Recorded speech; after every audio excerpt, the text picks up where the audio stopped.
Yeah. And he said it with a smile. You're doing a great job. Oh, thank you. I just warmed my heart. You know, for your 7-year-old to tell you. Sometimes you wonder. Sometimes you question. Nah, am I doing okay? And it don't help that he's an empath. Sometimes I be wanting to tell him, don't be reading me. I'm your mama. Don't read me. Don't do that. I love him. So, you want to come say hi to everybody real quick before we get started? Oh, you got to say phones in. Okay. All right. Today's topic, my goodness. Today's topic is, can you forgive and forget? Or is this complete BS? I have my own opinion, but I'm gonna wait a little longer. I'll wait for everybody. I also have an update on Antonio's mom. So I'm gonna see how everybody's doing. Oh, thank y'all for the cameras on. Thank you so much. Thank you so much. And I want to announce this to everybody. Answer is yes, Grace. I have been pronouncing Miss Trenace's name wrong.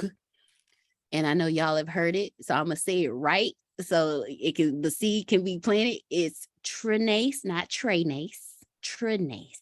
Trenace, not Trenace.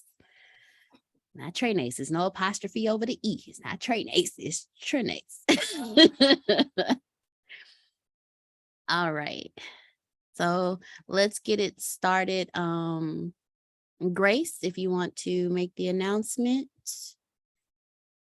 Actually, no. I see you over there. I got this. You go ahead and finish up because you got a kid and you got to eat when you can. For those of you who don't know, grandparents are just like children when they get to parents. I've been absent since last week. You've been absent since last week? Diana, you my girl and everything. What you doing on this screen? Where's Antonio at? No, I'm just kidding. No, I'm gonna update y'all on that. I'm kidding. I already know. I'm messing with you. But you do look like you're so close to the screen. You about to jump in on me. I was eating my chocolate on me. I thought you wanted one. I'm putting one by you. You know what? I will receive it. I will receive the energy in you giving because I love some chocolate covered almonds. Trust and believe. I see why you're all in my almonds. I'm like, wait a minute. I'm actually leaned in because this is a comfortable position because I'm leaned in, resting on my soul. Grace chewing over there. I was like, man, she look like she want one of my almonds, Grace. No, I when I did the fast, I kind of got off. Okay. Thank you, Grace. I kind of got off my eating and my body has been talking to me. And so has my brain sourced me. And yeah, I'm definitely okay.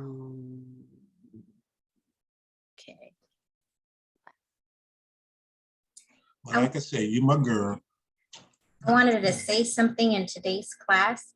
It's funny because ever since I joined, it almost feels like as though Antonio is freaking, I'm sorry if I'm cursing today. I am very triggered. You good. I'm hormonal and I'm pregnant, so. Congratulations. We understand. Thank you. Speak freely. Get it off you. Yeah. I feel like Antonio lives in my house because every class that we've had so far just so happens to be that week's problem. I kid you not. Like, I'm just like, wow. Like, where are the cameras? Like, can he see me? Because it just hits right on the spot every freaking week. And today is forgiving, forgetting, or is it BS? and I write down my notes and everything, you know, I don't know, because I just want to go back and recap on anything. And today I feel like my partner and I, Juan, we are trying to make this work. This is our rainbow baby. I don't know if any of you know what a rainbow baby is. Go ahead. I'll pull it up for him. Go ahead. Yeah. So this is our 4th pregnancy together, but this is the longest I've been pregnant. The ones previously to that, sorry if I get emotional, the ones previously to that, I've lost them at 11 weeks, and then the other one was dead inside me and I had to give birth, and so on and so forth. And then I carried twins as well, and then lost one and then lost the other. So this is our 4th pregnancy. And so today we're talking about, I don't even know why I'm telling you guys this, but I'm going there anyway. Today we were talking about names. I already know what it is, but he doesn't want to know. So he's like, don't tell me, I want it to be a surprise. So I'm like, okay. So I give him girl names and I also give him boy names. So he's not like, she's trying to give me hints without telling me. So he and his ex have a child together who he has custody of. And he and his ex have this thing where they put his name is Juan, so it's with a J, and her middle name is with a J. So they put their son's name, who he has custody of, who I'm trying to help raise. The middle name is with the J. So we're deciding on names and everything. And he tells me, oh, he liked the name I picked and he wanted to put the J in there.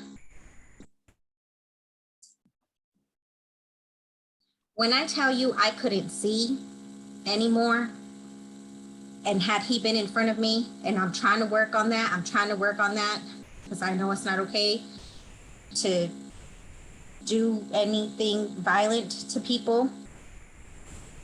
But I'm glad he wasn't in front of me today. I'm so glad, because I feel extremely triggered about that. And I don't think I can forgive this part.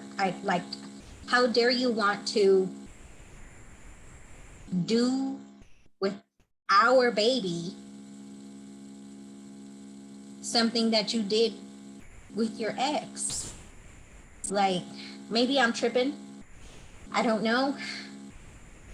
But I feel very upset about it. Thank you for listening. Tell him, sweetheart. You have to tell him. Have that crucial conversation. You owe that to him, but you owe it to yourself. I did tell him. I did tell him. I said, that's something between the J is something between you and your ex, not my thing. I said, my thing, I actually have a thing. My thing is putting an M, any middle name with the M. That's actually my thing. Like, that is actually what I do. And yeah, I think Fabulous. You got to remember, sometimes we men are just stupid. We don't think.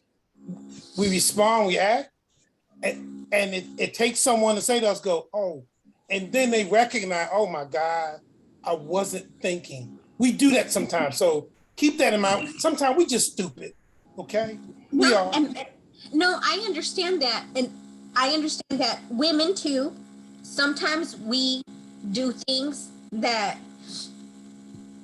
we don't think twice about, or that you'll get offended, or that we're disrespecting you, or anything like that, right? Like, sometimes we just do things without thinking, and we're not thinking that we're going to disrespect you, you know? But to me, that was just like a fucking stab in my heart and my gut. Like he knows how much I've gone through. And to me, like, my baby is just means so much that I'm still carrying a baby. So for him to say that, it was just like, do you wish you were still with that bitch? Because, like, what is going on? and But sweetie, he doesn't know. We make assumptions because we feel a certain way that they're supposed to know. They don't. You owe it to yourself to tell him, you made me feel like crap. And this well, is it would why, be and nice if I I need could. you to allow me to do this. Tell No, him. but I did. I said, he said, when I said this is something between you and your ex, that's not my thing. My thing is I like the M. And he said, oh, I agree. As in he agrees that that's something between him and his ex. And then after he said, I agree, he said, you can name the baby whatever you want. I said, oh, I will. And then he blocked me. So that's my story. Thank you. Thank you. No, thank you. Thank you for your transparency and thank you for sharing. First thing I want you to do is just take a deep breath. I know I've tried. I've tried so hard to Breathe. and it messed up my whole nervous system, like my stomach, everything. Breathe, Abby. Breathe. It's the Thanks. reason I'm telling you. No, it's the reason I'm telling you to breathe. Breathe. Thank you. Breathe. The very first time I felt my son kick, because I was scared for a while because he wouldn't kick. Strong heartbeat every time I went. Great checkup. Strong heartbeat, but he wasn't moving. Only the first time I felt him kick was I was at my peak level of anger at his dad, driving 80 miles down 45 to get to my brother, because my brother was the only one while I was pregnant that calmed me. My son has a massive anger issue. Massive. Like when I tell you he has broken a couple of tablets, hitting them because he was mad. Take a deep breath because you want all of the peace that you know and understand to translate into your baby. So just breathe deep. And I try to be very conscientious of that. I try to okay, just, like what you feel. I put in my head what I feel the baby feels. And exactly. No, that's right. You are absolutely right. So I'm like, okay, you gotta relax, focus on the baby. We don't want anything bad to happen. We've been there before. It's not a nice feeling. We're blessed every single day to have another day of being pregnant, So I'm like, just relax. It's okay. Do you journal? Do I journal? I don't. Start journaling. Well, ever since I started with you guys, I say I don't, but I mean, you see it. It's yeah, maybe I don't know it. Every time you get triggered, write down what triggered you. Write down the thoughts that come to you, and then write down how it made you feel. Thing is that I don't have a lot of triggers. I know my triggers very well, and I have about 3 triggers, but when those triggers come, oh yeah, it set you off. You ready to set it off like Queen Latifah and Jada. It's bad. It's bad. It's bad. Everybody here can agree with you. When we get triggered, we ready. Yeah. We ready to go get the Vaseline, put the hair up in the bun, take the earrings off, take off the flip-flops, put on some jeans and a t-shirt, and roll. We ready. I ain't got time for all that. I just go in as it is. And I'm like, wear shoes. I need you need to sit down. I'm like, you need to sit down. You need to do something, because eat something spicy to piss you off instead of this, because I don't know. I'm like, yeah, you need to calm down. You need to do something. Yeah. We love you, Fabi, and we thank you for sharing. Thank you for listening. You're welcome. The men that are on this call have children, so they get it. And the women on this call have children. So we get it. we all get it. You just, when I tell you every step, find peace. because every child that you have carried has been a miracle. That's how I see it. Like I see it Everyone. such a big blessing. Like, I don't know. I do. I love my baby. Like, maybe it's bad to love my baby this much, but the fact that like we've gone this far, I'm over the moon. Like, we just got the crib, and like I'm just so excited, and he wanted a certain sex. He's like, I want, obviously the baby to be healthy. He's like, I would like it if it's this, but I think it's this. And it's actually what he thinks it's gonna be. So but he doesn't want to know. So I'm just like, well, now I'm blocked, and now I don't think he's ever gonna know. So Another thing, Fabi, because what Miss Adanya was telling you was absolutely what you should do. And you said you did it, but he blocked you. What we as women have to work on sometimes in the midst of our anger is how we deliver to our significant other. Because in you're triggered, you're hurting.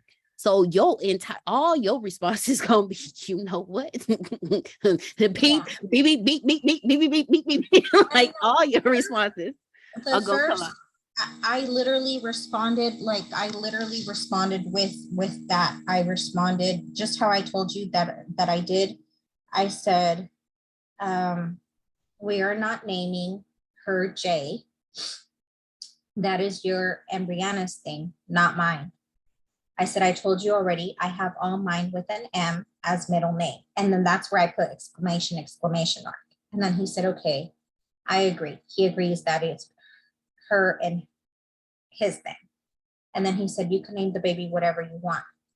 And then that's where I was like, oh, I will. And then he said, have a good rest of the week. And then he blocked me. And I didn't realize that he blocked me. And that's when I went off. I was like, I told you how jealous I am in this pregnancy. Then you come and tell me you want to name Arbit, but he didn't read none of that because I'm already blocked. But I'm glad he didn't read none of that because I was going off right there already. So, yeah. Deanna, yes. Can I ask her this if she don't mind if you feel comfortable asking? Have you healed from the other losses? Did you get a chance to heal from other losses?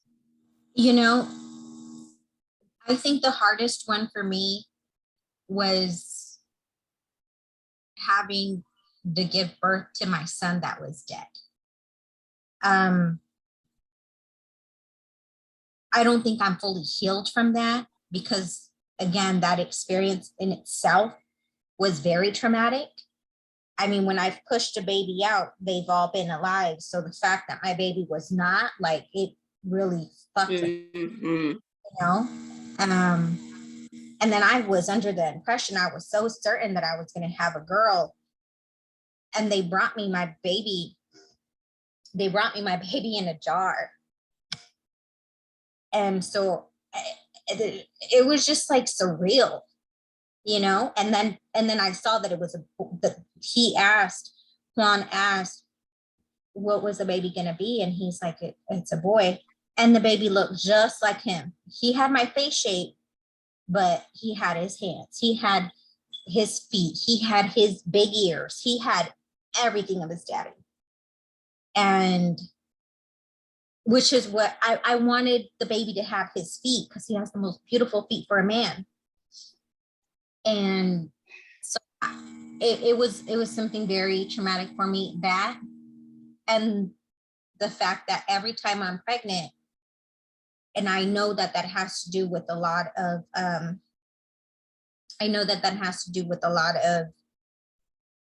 his experiences with his ex, because she abandoned him and his son. So every time I'm pregnant, he just it's like almost like he's triggered, and then he's around, and then he's not around, and then he's there, and then he's not there. It's just so weird. So this pregnancy, I told myself, whether he's around or not, I don't care. Like, I just want my baby. Like, I want my baby. I want my baby to be okay. And I told him, I'm not a toy. Like, I'm just not a toy. Like, you left me to do it all on my own when I had our son. Like, you went and slept in the freaking car because the couch wasn't comfortable. Oh, I'm fucking sorry. Like, I couldn't feel half my body. Like, you think that's like he didn't, I was hungry after I had the baby because I couldn't eat. And I told him, can you please go get me something to eat? He's like, it's too late. Like, like motherfucker, I just bled out, passed out, had a baby. Like, what? So I just feel like he's very insensitive. And so I don't even know if I answered your It's question. okay. I'm gonna tell you this what I told my auntie. So I'm not sure if it's gonna resonate with you, but I'm just gonna put that out there. My auntie had multiple miscarriages as well, and she had to raise us. And I just put myself in her shoe. Raising 3 kids is not hers. Although we're close, it's not hers. So one day I was sitting in the car with her, and I just told her, God told me to tell you that your babies that you miscarried and you delivered, they all assign an angel, and they're safe and they're okay. I'm just gonna leave it there. Thank you. Thank you. I appreciate that. You know, Fab, he's traumatized like you're traumatized. I'm not saying it's a comparison. There is no comparison. You each No, are I know. traumatized in your own way. Mhm. And if you somewhat will understand, not understand from an acceptance, not understand, you know what he's going through, because you will never know what he's going through. Men are different, wired different, but they do have trauma and they do go through things. We are wired a different way. And when we see through our lens, we're seeing what we think they should do and what they should be, and not from their lens. You're not ever going to be able to see through his lens, but what you can do is say, I know you have some challenge or trauma too. I see you, but I need you to see me as well. And if they get that you get them, he'll be a little less, I think, he'll be a little less defensive, because that's his defense mechanism. They fight feelings. You know, they're not wired to have feelings and emotions. They're supposed to be our dudes, you know, the strong thing. We got to let them also have their own challenges and say, I don't understand. I don't know what you feel, but I get it. And let them, because he has to have his moment too. He's lost too. And he's afraid that you're going to be the other ex. And maybe he's not going to have control. So he screwed you. I'm not going to have control. No way. He's acting out. So he needs you as much as you need him. I agree with you 1,000%, because I told him with this pregnancy, when we reconnected and got back together, I told him, you know, you're doing exactly, I don't know if you noticed this, but you're doing exactly what your ex did to you, to me. I said, and the worst part is, you know that feeling. I said, you know that feeling, how much it hurts. I said, but you're doing it to me. I said, and I understand that we're both, I have my own traumas. You know, I was abused all my life ever since I was little, and mentally, sexually, verbally, emotionally, like it barely stopped 2 years ago. Really, like it barely stopped 2 years ago. So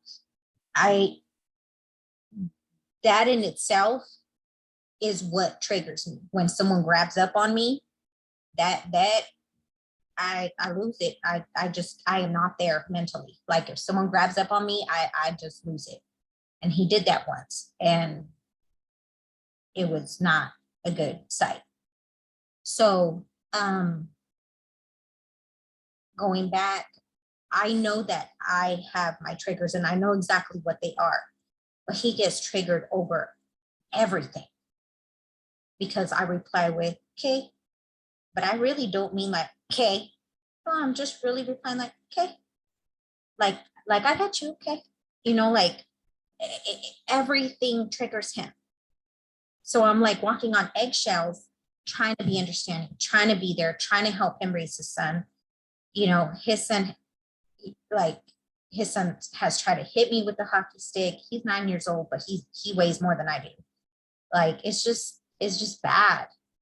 And I try to be there, and I try to be there, and I try to be there. And I feel like I'm always trying to be understanding and trying to be there, but like no one's there for me. I promise I won't say another thing, but you got my heart. You got my heart right now. I'm gonna say this and I'm gonna shut up. Give him grace. Both of you deserve grace. You are still in pain. You are not healed. Does it mean it's a bad thing? It does not mean it's a bad thing. Continue knowing that you're in a struggle. He's in a struggle too. I'm not saying tolerate, but I'm saying give him grace as much as you need grace. And maybe just to seek some help. You've been through a lot, and you just added more to it from your history, right? That's what you're used to. So you're in defense mode. And you don't want to fight the person that's already down. He's already down. He's already, he's already probably feeling knocked off the wagon a little bit because he doesn't meet your standards. It's both of you need love and hugs from each other and from others to help you you can't help him in his dark. He needs someone else to understand him, probably a male or a medical professional that can get him out of his dark while you grow and get out of your dark, and then you meet somewhere in the middle. It's never going to be perfect. You can't fix him. You can't fix him. And his insides are broken, but yours are too, in a loving way. In a loving way. I agree. And I know that. See, I thought this whole time, and I really appreciate that you said, you both aren't healed. I thought this whole time, like, oh, well, I mean, these 2 years, that like I haven't been triggered or anything like that. And until he grabbed up on me and I went ape shit, that's when I was like, okay, maybe I'm not healed. I thought I was, but all I was doing was pushing it down, pushing it down, pushing it down, pushing it down, and the fact that I went ape shit on him. I mean, first of all, he shouldn't have grabbed me like that, but that's no excuse for me to act out the way I did. So I know we both need healing with our past traumas and with our the loss of our son, because the miscarriages, to me, I'm not saying they weren't nothing, but actually having my baby that was dead, that really fucked with me. And we couldn't talk about it. We still don't. We couldn't talk about it. He didn't want to. So yeah, thank you for listening to me. Fabulous. Antonio just put a comment in the chat, and I thought about that earlier before he put the comment in there, and it really resonates with me. I don't know you guys' logistical situation, but when you were telling your story, just like Adonia, it really resonated with me, and I felt it in my person. Well, as you were telling your story, you were talking about something that was traumatic. You were talking about something that was painful. And you guys were exchanging this through text, through a device, and not each other, either not FaceTime or in person. And guess what happens? You lose things in translation. And that's so Antonio's been beating us up from the beginning about having our cameras on. And when you told the story, when you were telling what you were saying, I said, now I know why it's so important that we have our cameras on, because you're not only telling the story, we can read the person. You can't always read, he can't always read. If you're in person, you can do it over FaceTime, but the point is when you do it in text, there's pieces that are lost. Yeah. So it's easy for more pain to come. And I'm not making that as an excuse. And I'm not saying that, I'm not trying to invalidate you, but I'm thankful that as you were talking, I said, Antonio's been beating us up about why these cameras need to be on. And when you were saying what you were saying, I said, you guys were not doing it face to face. You're missing some things. He's missing some things. You already got problems. It's recipe for it to get worse. So yes. Adonia's right on the money. You know, you got some pain, he's got some pain. You guys got to come together and not you trying to heal each other, but at least face to face. Because I believe you love each other. You care about each other. You see what I'm saying? But we love each other. And that phone, that texting crap, no. It just so happens that he, right now, obviously, we're not living together because of how bad it got. We're not living together. But he goes into fight or flight mode. So he always walks away. He's not one to want to sit down and talk about issues because he thinks that I'm bringing up bullshit. Oh, here we go with the bullshit again. That's how he sees it. But I see it as we need to talk about these unresolved issues, you know, as adults. But it doesn't go that way ever. So. You are not the one that can fix his issues. You can fix the issues between the two of you. You can't fix his broken. And you'll keep beating yourselves up against the wall. You can't fix your broken. And he can't fix yours no more than you can fix his. Individually, you need to have someone help work through it. And then collectively from the relationship, that's different. You cannot fix him and he cannot fix you. And if you get that and be okay with that, I think I wish you the best. I just see a good thing about you. There's a glow about you. You've been through a lot and you deserve the best. But the way to get the best is you have to be your best. So work on you, let him go work on him, and find time to meet somewhere in the middle. And I'm gonna shut up, I promise you, but I appreciate you. No, I'm sorry I took up so much of our time. Thank you guys. Thank you. No, thank you. Thank you so much for sharing. Go ahead, Talisha. I want to share something with, is it Fabula? Oh, well, your real name, I'm sorry. Is it Fabula? Abby. Abby, I'm going to share something with you that I thought I would never be okay with and thought I would never get over, is with my ex. And I've probably shared this with Jerome before, but when I first got pregnant, I was in college and I told my ex that I was pregnant. And the first thing that came out of his mouth is, you go get an abortion. And the moment he said that, I was in tears and I hated his guts.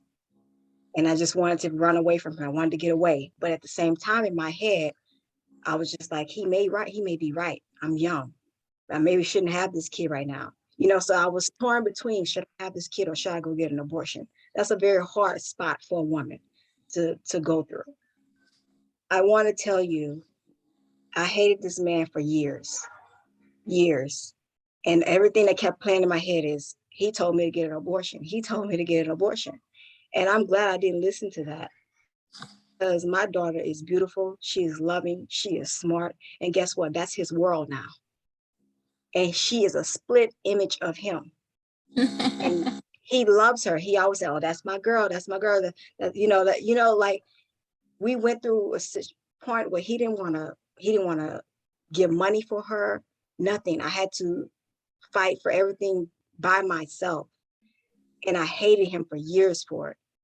And now he has grown, he has changed. And it took different women to be in his lives, older women, that he dated. And I guess I feel like they were a blessing for me.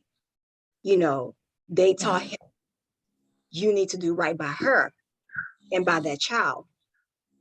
And we don't argue. We don't argue, we don't fuss and fight no more. So I just want to tell you, it will get better. Right now he's hurt. He's scared. He's not ready to be a father. He is like so many things going on in his head right now. And right now you can't see it because you're angry and upset. And you can't see his pain. You can't have compassion for him right now. But eventually it's all going to be like an aha to you. And I'm only saying it because I had to get to that point where it's like an aha. And I don't have to worry. He sends money when he's supposed to. We co-parent well when he's not on the road, so it's just like, I had to go through that struggle for many years. And I actually thank God for it now. So you may be going through it right now, but it's going to get better. Yeah, thank you. I thank you, Fabi, for trusting and believing in this safe place to share with us. And I thank you, Miss Adonia. I thank you, Uncle Jerome. I thank you, Talisha.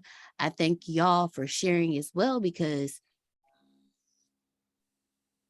Adonia said everything I wanted to say. I had to send her a private message. I was like, thank you, because I understand when you are in a certain mindset, you're not gonna hear certain things. But Miss Adonia has a different delivery. She delivered to you like the auntie saying, look, baby, let me talk to you. Yeah, exactly. Like, I don't, that's why we talked to Antonio, because we're like, okay, we're trying to make this work, something that, and it's a man. So like, maybe, maybe he'll feel connected, and he did, and he liked it and everything. So I'm like, okay, we're going on the right path. First we're doing this, and then little by little, we're going to get help for his son, a psychologist, because he shouldn't be trying to hit me with a hockey stick or trying to, do all this stuff. And like, I'm pregnant. Like, I will knock someone out, like, I'm not going to let you hurt my baby, so there's just a lot that we're trying to work on. And I think that's the issue, that there's just so much that we need to work on that we don't even know where to start. So trust me, we understand. All of us in these squares, we understand. There's so much. We just don't know where to start. And I thank you again, Fabi, because what started this was the title. What started this conversation was the title of today's class, which is, can you forgive and forget, or is this BS? And with that, I want to share with everyone. Everyone sees Antonio on right now, but he is the perfect example of forgiveness and forgetting. And I'm going to explain to you why. Everyone knows the story of his mom. Everyone knows what's going on. Now, as you see, he's not sitting in front of his computer because he's at the Houston VA with his mom. She had her doctor's appointment today. And he received a lot of information. His mother's stage 4 cancer has spread to her brain. And with that, her vision is fading, and her left leg does not work because where the cancer moved to spread to controls the functioning of her legs. And then he updated while we were on, he updated me. And I'm gonna read y'all what he said. He said, and I quote, "She is coming home on hospice, refused any treatment.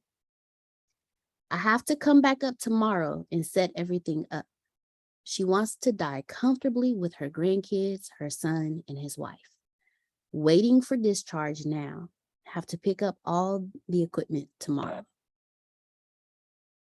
He still showed up with his camera on. Now, I don't know about y'all, but I wouldn't have been here.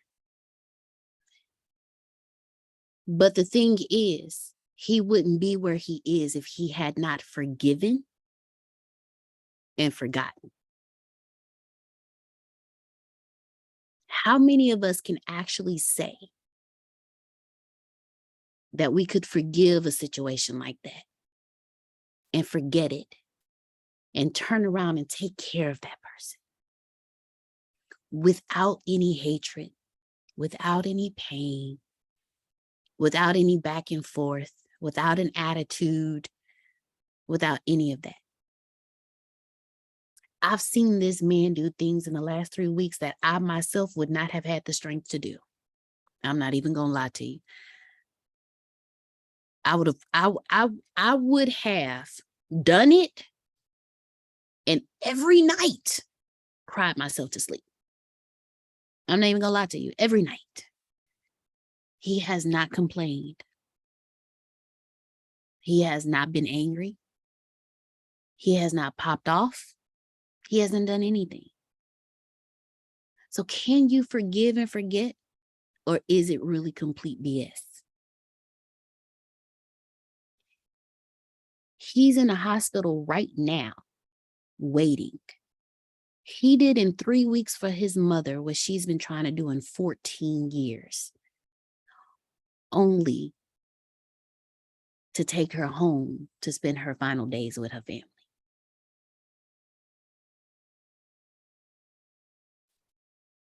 I need y'all to understand, like, because believe me, when he first gave me this title, I was like, that's BS.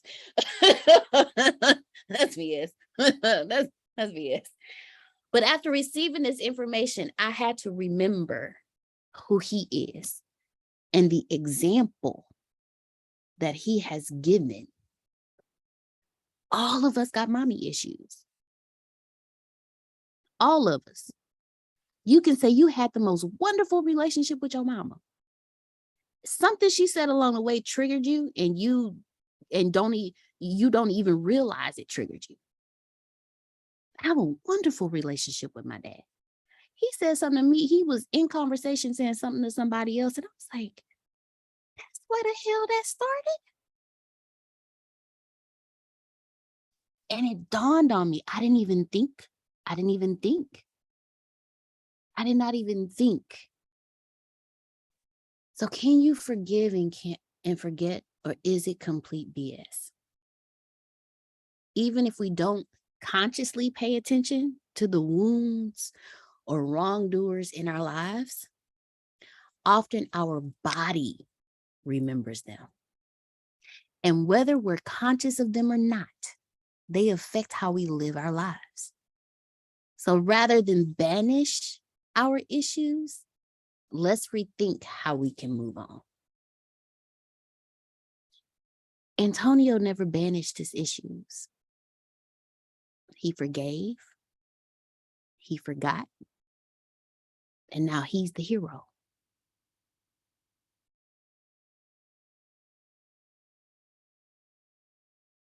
So can you forgive and forget? Or is it complete BS? Deanna? Yes, sir.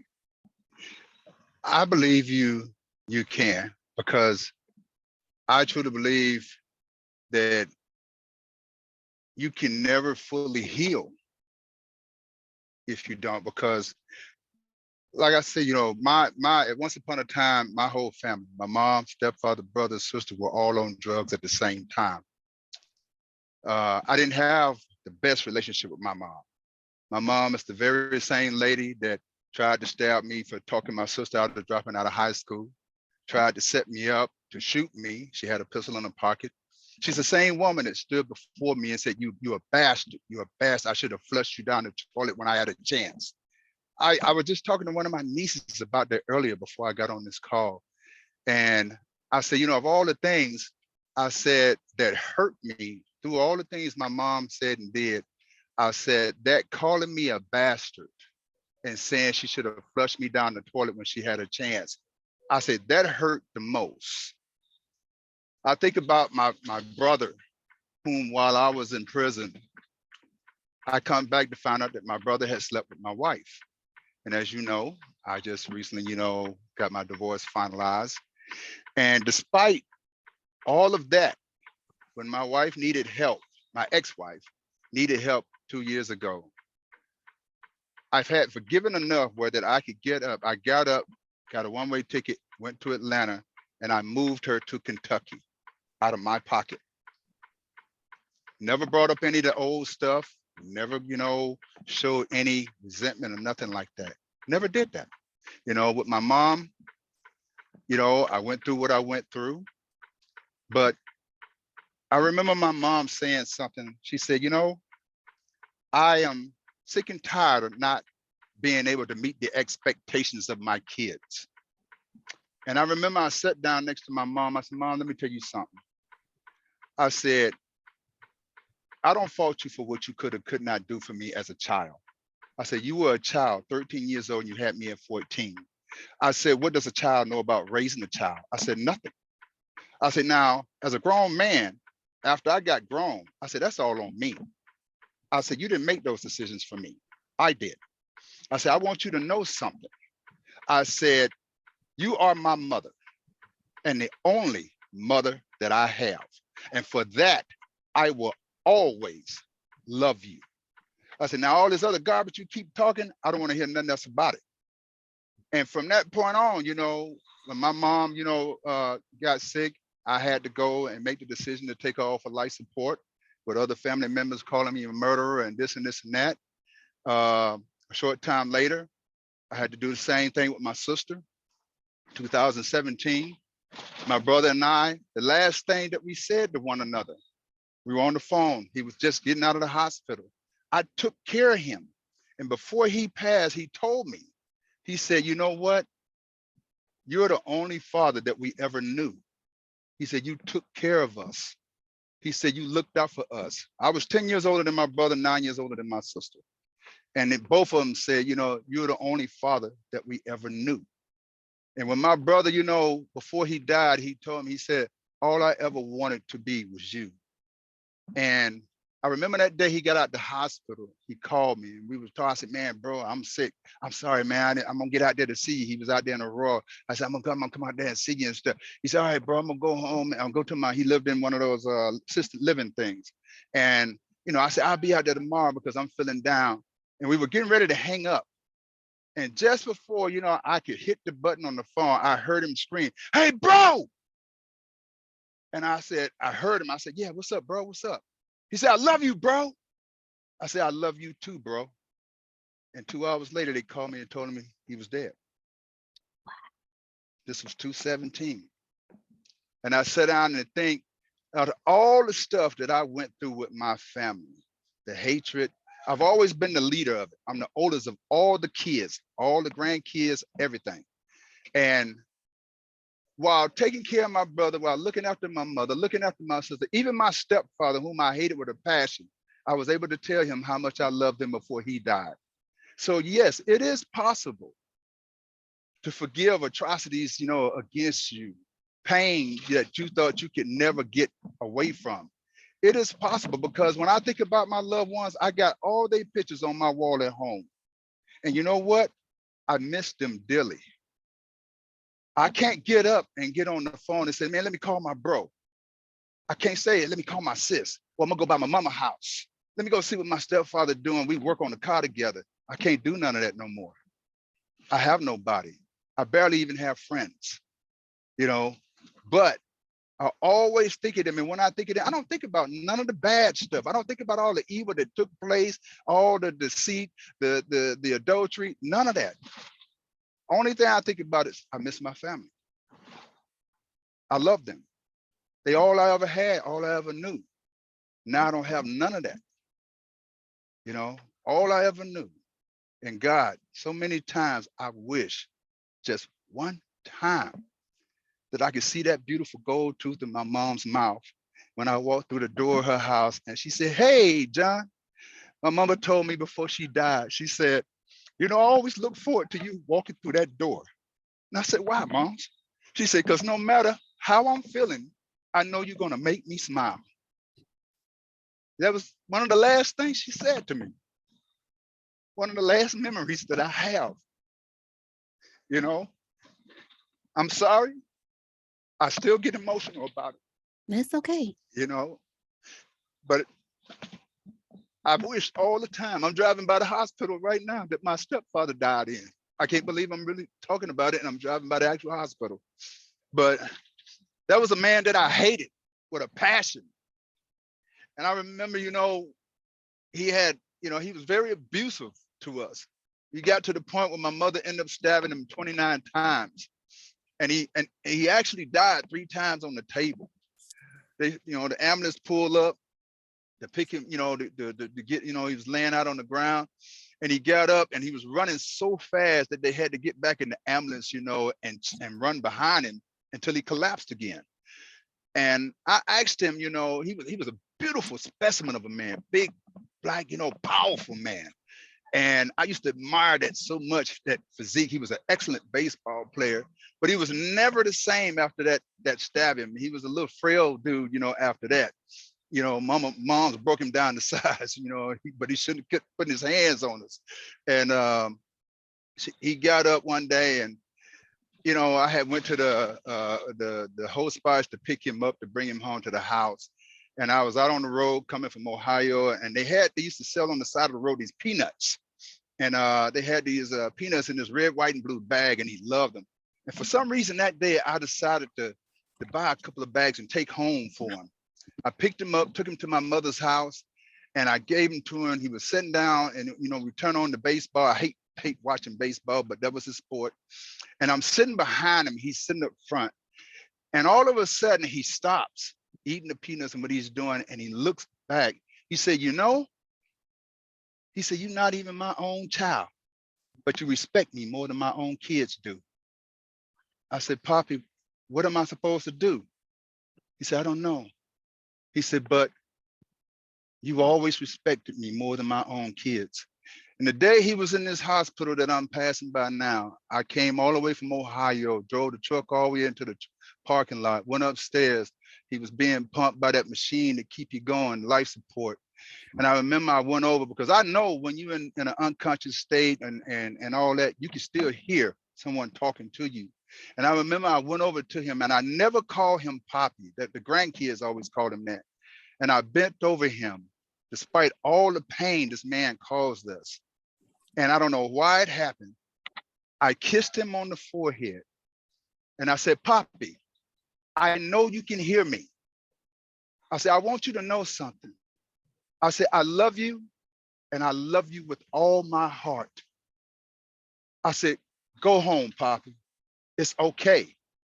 Go home. I know you can hear me." And I kissed him again on the forehead. I left out, got in the truck, started back to Ohio. That was Saturday. Monday morning, they called me and told me that he had passed. And I remember smiling, not because he was dead, but I knew he heard me and that he went home. And all of my wonderful memories of those, you know, when he was sick and I told him to go home, my brother, when he was passing and we said, "I love you," and my mom and everything, these are the memories that I think of.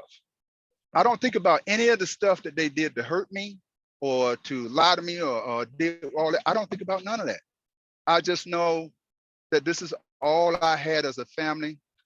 I love them and I truly miss them. And that's it. Thank You you. can't forgive and forget if you want to. The only reason you don't is because you're not ready to and you just don't want to. That's the only way. That last part. Thank you very much, Mr. Calloway. I am grateful for your transparency, because a lot of us, we don't see past the pain. And we don't recognize what you just said. And basically, and what you said was, everybody around you did the best they could with what you had, and you forgave them because you understood they were doing the best they could with what they had. And in the end, they told you, "I saw you, and I'm grateful for you, and I thank you." So thank you, John, for sharing your story, and the fact that you're driving by the hospital. That is, wow. Wow. Arshia, I see your hand up. Go ahead. For me, forgiveness, I had to learn that art of forgiveness at an early age because of the traumatic things I had to deal with from age 3 to 4. And with the whole thing I had to go through, I had to, especially being in church, I had to learn how to forgive quick. I had to learn how to process things that I wasn't even prepared to process. But like I said, one of my bigger triggers was my mother. And being in church, they were like, "Oh, you have to forgive your mother. You know, they shorten your day." You know how they do that with the Bible. But one of the things is, I didn't let her get to me. She was my biggest fan, but I always wanted to show her new things, a new way to living. And like I said, for those of you parents who are still living, cherish that gift, because no matter what they did or said, cherish that gift. And I was at peace when my mother passed away, because whenever she took a trip last year to Vegas and she came back, I know it was an air, something like with the air, but when she came back, she had COVID, but she had double pneumonia. And her being up in age, she couldn't shake it. So the reason why I say cherish it, even though you're like, man, I just met my mother, man, I had these differences, cherish that moment, because be grateful in any situation. When you show gratitude in that situation, God have or a source have a way of showing you some surprises that you thought you were never going to see out of those things. And the reason why I said that, because last year, my birthday was on September the 5th on Sunday. I went out to eat. That day, I called my mother, because she go all out for birthdays, holidays, everything, all out. So I called her and I say, Mama, it's my birthday. And she was like, with the breathing machine on, it was pretty much breathing for her. And she was trying to talk and stuff. And then she losing her breath. And she said, I said, I love you. And she said, I love you too. But the way she said it is different from the whole childhood. And on that Friday, the same week, she passed away. But I'm grateful because God showed me in a dream my grandmother carrying her out of the hospital. God has prepared me to see those things before it came. I was already prepared with my brother and them talking about beneficiary, and my middle brother, he don't have any reason, because he was the middle child giving my mother hell. But when it came about my mother, he didn't play. And he was the same day he called me. They called me Sita. Why ain't he got a beneficiary? Ain't that beneficiary when they about to pass away, give her all your rights? I said, don't worry, I'm gonna come to El Campo and I'm gonna sort it out. That day I was on this couch. It's something about this green couch is healing for me. And that's when I found out she passed away. But before she passed away, I stood up and I was like, something say, Mama, keep going, keep fighting, keep going. Something in my spirit say, Mama, keep fighting, keep going. I said that. Then I lay back down. That's my auntie called me around 8 o'clock. And she said, Sita, your mama didn't make it. Okay. But the reason why I had to stay strong is for my daughter. No matter what I've been through with her, my mother didn't do that with my daughter. So I couldn't mess the influence up with my daughter and my mother, because how I thought I felt about it. What I felt about it didn't matter. And that same day for my birthday, I was like, we was on FaceTime. And she was like, let me see Layla. Mama is crazy about Layla. And she made sure she had pictures were taken care of. She made sure she sold cookies from the fundraiser. My mama made sure she paid for those cookies in the hospital to make sure Layla had cookies. And my mother was like, let me talk to Layla. And Layla kept crying, saying, no, because Mama not gonna come out the hospital. She said, I don't want to see her because she's not gonna come out the hospital. So when Mama said, okay, I love you too, I already knew that was gonna be the last day seeing her. But the reason why I was upset, because I know she liked people around her. She had to be in that hospital 2 months without somebody being there, family being there. So that's why I said, cherish every moment, even if it's 10 days or it might prolong to 3-4 years, cherish it. Because my mother didn't get to have family around her when it was her dying. She had to be in that room and that bed by herself. She could have been fussing with me because I give her a hard time, but I can tell that oxygen level was off and dropping rapidly because the machine was breathing for her. And also that same day she signed beneficiary was the same day she passed away.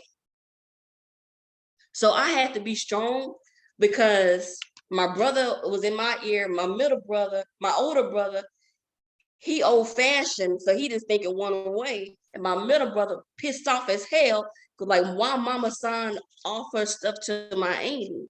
He thinking she want the money and stuff. And I had to be the person to deal with all of that. So for me, I had to learn how to maneuver. I didn't have time at that time. I processed it though, but at that time, I didn't have time to grieve. I didn't have time to process it. But what it did do, it pushed me into my next level though. When I got back up and it was something about this damn couch. I'm telling you, it's something about this couch because I slept on this couch the whole time. And I was grateful because at that time, my daughter was in El Campo. Because if I didn't have that time for me, I wouldn't have been prepared for her. Because it tore her up because everybody in that house had COVID, except for my daughter. Because I prayed, I said, God, put a protection around my daughter. And my daughter cried, like, why I didn't get COVID? Why I didn't get COVID? I was sleeping in the bed with her. And I just said, because you got that African blood, that's why I just mess with her. But your immune system is a little bit different than ours. But just cherish it because I can see the dynamic. And some of the things, because if you don't fix that trauma, you don't fix all that stuff, your reason, the things that you think, okay, this person trying to tell me the right thing, or this person, it could be all mixed up and confused. But guess what? I started learning the blessings when she passed away. I started valuing her once she passed away because it wasn't, contradiction what she was trying to tell me and what her trauma brain was trying to do, So cherish every moment that you have, even if it's not with your parents, with your guardians, with your loved ones, because you never know what the blessing's gonna come out of it. Thank you, Arshia. Thank you so much for sharing. Thank you very much. Wow. I got a comment, Deanna. Go ahead. I'll mute my mic. As I was listening to John talk and even Arshia, this topic, this forgiving and forgetting, or is it BS? As I reflect, I'm older than most of y'all on this call. My mom died in August of 2020. So that was like 2 years ago. And my problem was with my mama. It was after she died. I didn't know I had a problem with my sister until after she died. And the way she treated me and what she did blew my socks off. And I didn't want to forgive her. It's still going on today right now. I put a check in her mailbox last week, for $1,100, and I got to put a check in her mailbox in November for $1,000. That's to pay the taxes on the house, because none of the other brothers and sisters are willing to step up and pay their portion. And her whole scheme, in my humble opinion, is to get this house. It's worth a lot of money. But when my mother was alive and my daddy was alive, for some reason, they like me. They think I'm a responsible individual. And what I found out was that ended up causing a lot of animosity and hatred that I didn't know existed. And after she died, she not only my sister not only came to me face to face, but spread it throughout the family and the neighborhood. And I was running around defending my dignity and my reputation, and didn't even in the beginning know she was doing it. And then when I found out she was doing it and I confronted her, she was like, well, and bragging to people, yeah, I made that motherfucker cry. Bye bye. Oh yeah, my baby sister, you better leave that man alone. But the point I want to make is that, and it goes back to something that Antonio shared, and this is what I want to share with the group is that he said, if you don't learn how to forgive, if you don't forgive that person in that situation, you are stealing your inheritance. You're stealing your future. And personally, I agree with him 100%. And let me tell you why. Because like I said, I'm older than most of you guys. This happened 2 years ago. There are nights in the past when I couldn't go to sleep because I was so angry about the way I was being treated and how I was being done. Or there were nights I woke up and this was running through my head and I couldn't go back to sleep. It was occupying my creativity. It was occupying my ability to make money and to grow. And I remember Antonio saying that you gotta let that thing go because you're dragging it with you and it's preventing you from being as productive as you need to be. And how am I going to change her if she's already made up her mind what she's going to be and what she's going to do? Because she still hates my guts. She absolutely does, okay? Now she'll take the money, hello, but she can't stand me. And I'm sitting there going, girl, I ain't done nothing to you. That's not the point. I believe because she took care of my mother when she was bedridden, her, she feels she's entitled to that house. She's entitled to all this, and the hell with the family. And nobody else is willing to stand up against her. And she knows I ain't no punk. Never was, never will be. Hello. So what does she do? By messing up my reputation, I spent my time with the rest of the family and other people locally trying to prove to them that, no, that's not true. That's not true. Well, while everybody's focused on me, she was doing her dirt. And now she's in a position where nobody challenges her, nobody messes with her. She's doing exactly what she wanted to do, and she's in the house. And I went, damn. And I'm gonna give her props. Oh, she good. She real good. But what I refuse to do now is let that occupy my spirit and occupy my person, because I got too many important things that I need to do. So I'm really grateful that Antonio shared that with me.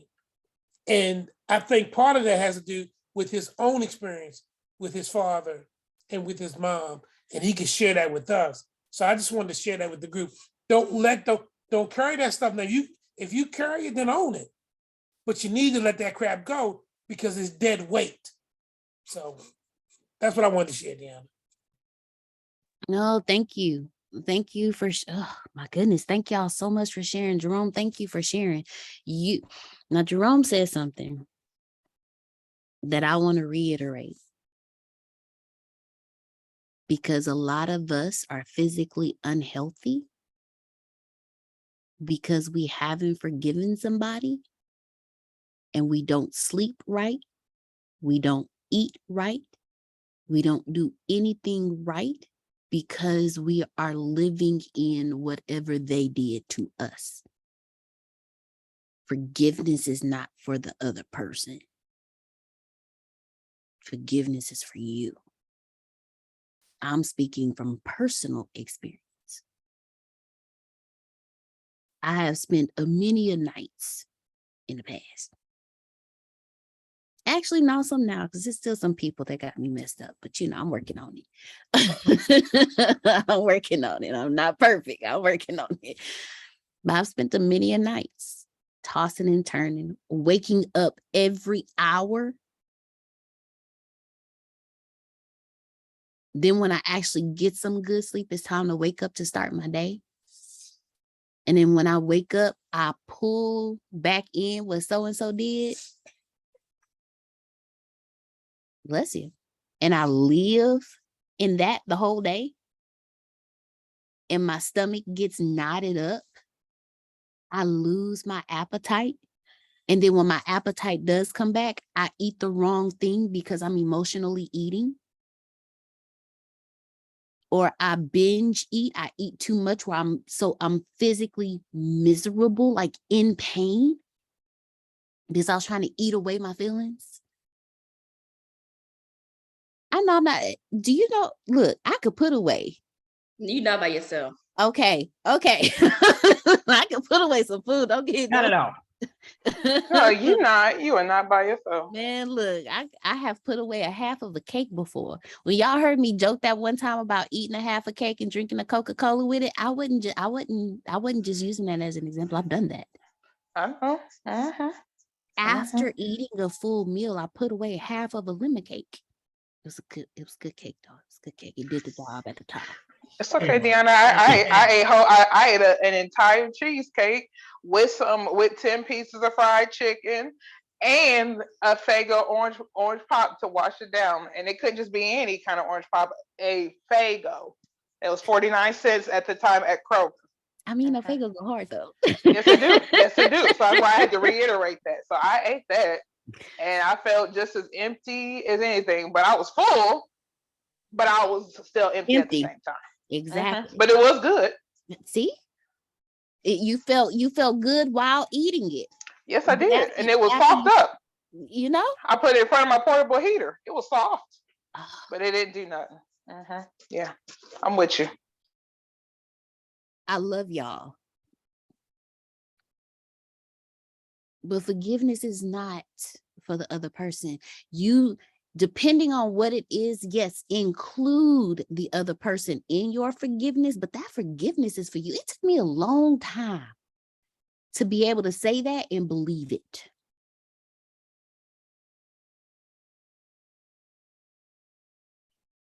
John Calloway, Antonio T. Smith Jr. are perfect examples of forgiveness being for them and not for the other person. John Calloway buried his whole family because he forgave them. Antonio is taking care of his mother because he forgave her. And his father. And his father. Thank you. Thank you. You know what, Deanna? Yes, sir. I don't care if everybody get upset with what I say or how I said it, how I'm gonna say it, but I'm gonna say it because it's 100. As Christians and as people, you know, we hear that stuff. You think you perfect. Well, I think we are perfect in a lot of ways.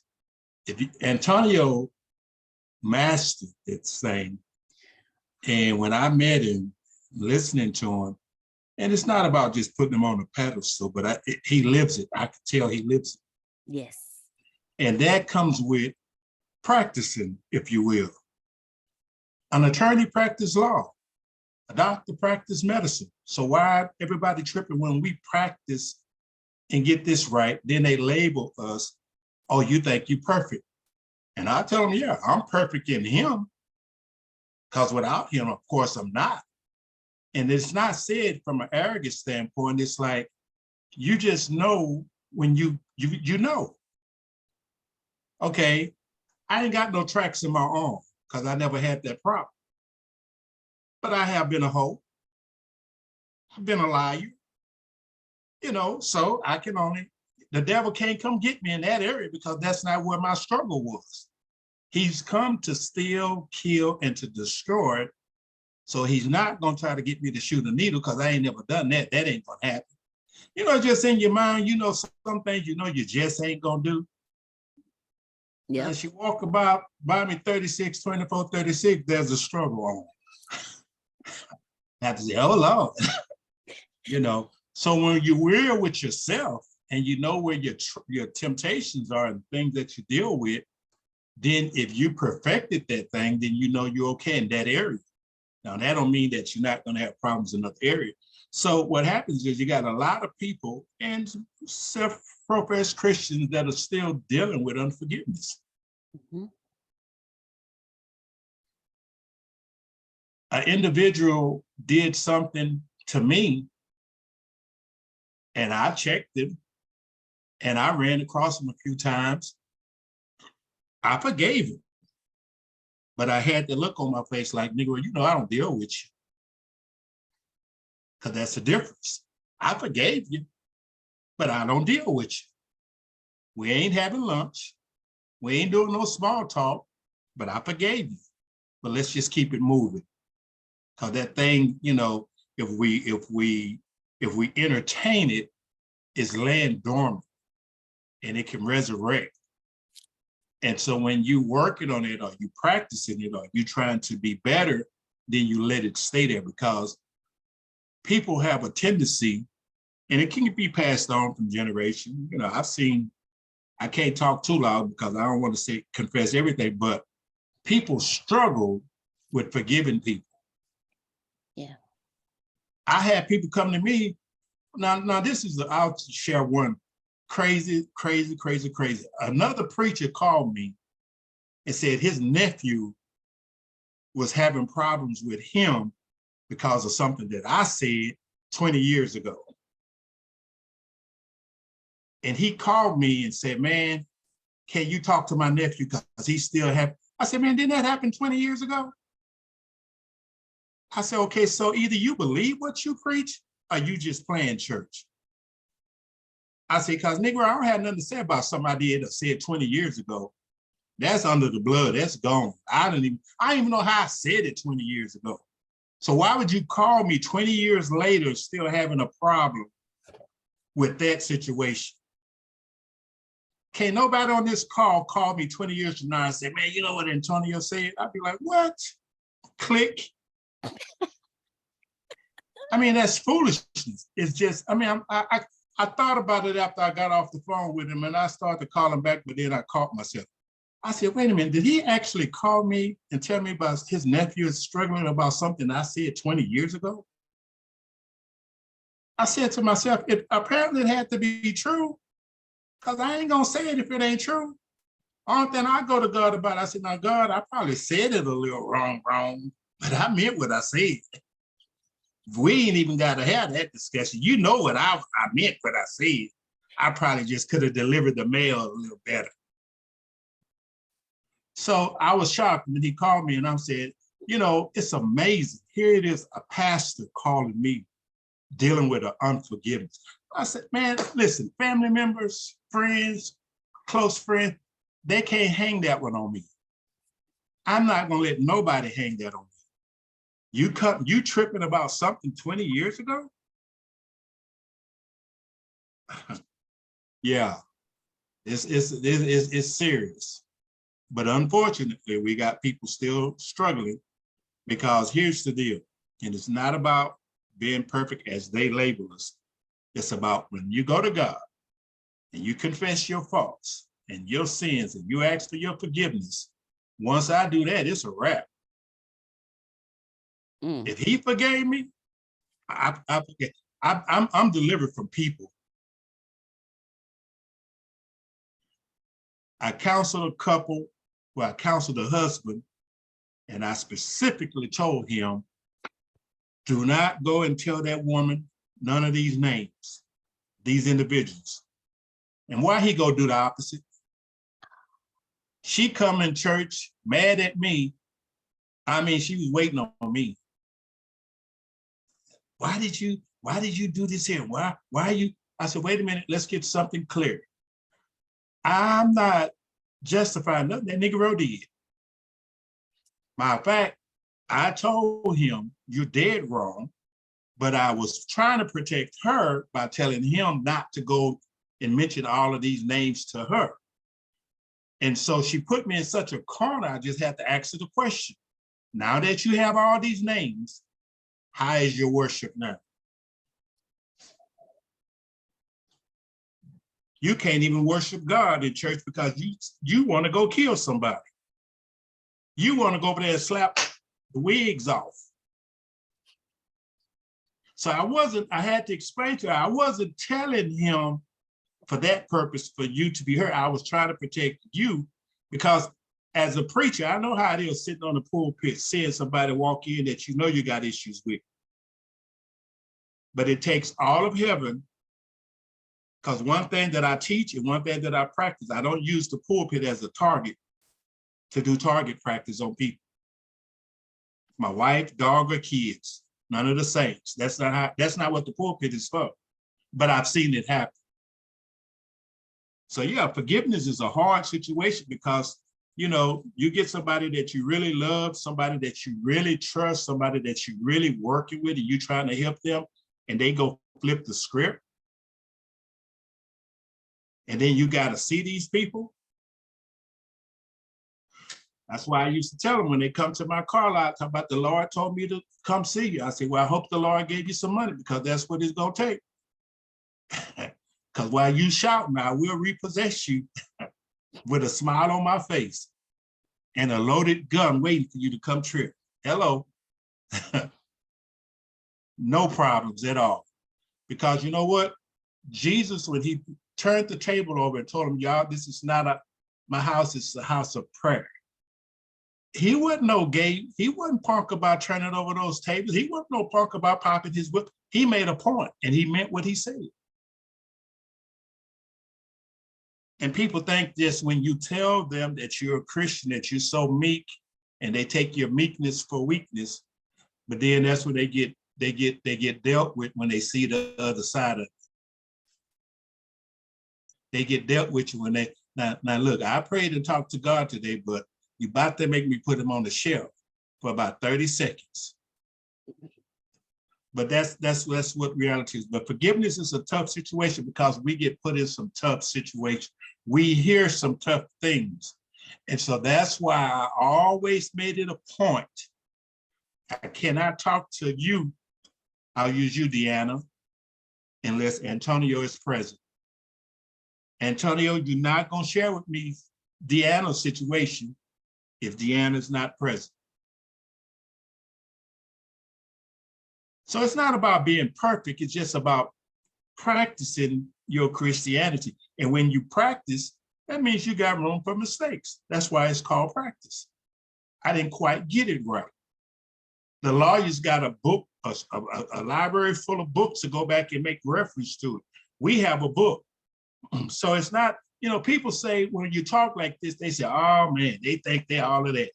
No, if you experience this and you made your mistake in this, then I can help you with that. That's why I tell them, hey, brothers, now I can't help you if y'all need some drug help. Y'all need to go see another counselor. But let me talk to you about why you shouldn't cheat on your wife. I could help you in that area. I got it. You know, I can help because I tell them, you man, listen, the Bible said that man who do that is a man who's void of understanding. So let me help you out. Because I'm transparent and I keep it 100. I said, hey, I made some mistakes that God forgave me, but I'm still paying for it. Oh yeah, he gonna forgive us, but you're gonna pay. Could be mentally, physically, spiritually, but you're gonna pay. He's a good God. He gonna forgive you. But you're gonna get some body blows. You're gonna get some spiritual beatdowns. You know, you're gonna pay for that situation. So this subject that you're talking about, Deanna, is a hard situation because forgiveness have kept a lot of people from walking in the doors of the church again. They call it church hurt. And the sad part about that, God ain't did nothing to these folks. They blame it all on the folks that's in the walls. So that's why I tell them, take it to him. I tell hey, don't even tell me about it. Go talk to God, man, because he got you. Because you can tell me, because I ain't going to tell nobody. You ain't got to worry about, if you share anything with me, anybody on this screen, you ain't got to worry about it going nowhere. Shoot, I'm Catholic. Then when it comes to that, I ain't confessing nothing. Me and Otis do wrong, that's me and Otis. But I can do wrong by myself, brother Otis. I don't need no help. I got a PhD in that. I don't need nobody ratting on me. That's why I used to tell them, young brother, y'all better stop fooling with these women in the church because they go to confession on testimony night. And I done heard men of them say, I slipped up and brother, can't call my name. And if I did, I'll be like, girl, wait a minute, we got to talk. That part of the service, you don't mention no name. Oh, praise the Lord. Hey, Deanna. Yes, sir. Yes, sir. I'm sorry. Yes, sir. It's all right. I'm sorry, Rev. If I could call you that. You just talk about forgiveness. There's one forgiveness that I'd hardly ever hear people talk about, and that's the forgiveness of oneself. Come on, You Mr. know, Calloway. you hear a lot about forgiving others and things. I remember, when I finally started, getting my head straight. And like he was just saying, let me tell you, that's not an easy thing to do. That's not something you just go look in the mirror and say, hey, I forgive you, looking at yourself in the eyes and stuff. That takes a bit of work to forgive yourself. And I remember when I got through, when I decided to help my wife and stuff. I remember I was the one that called her to let her know that, hey, I'm not mad at you. I'm not angry. I don't hate you, dislike you, none of that. I said, I forgive you. Matter of fact, I still love you.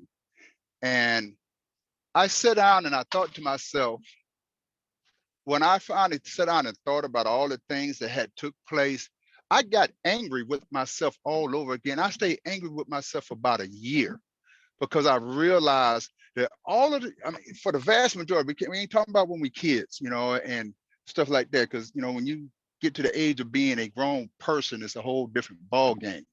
You got to stop blaming everything, and take responsibility for your actions.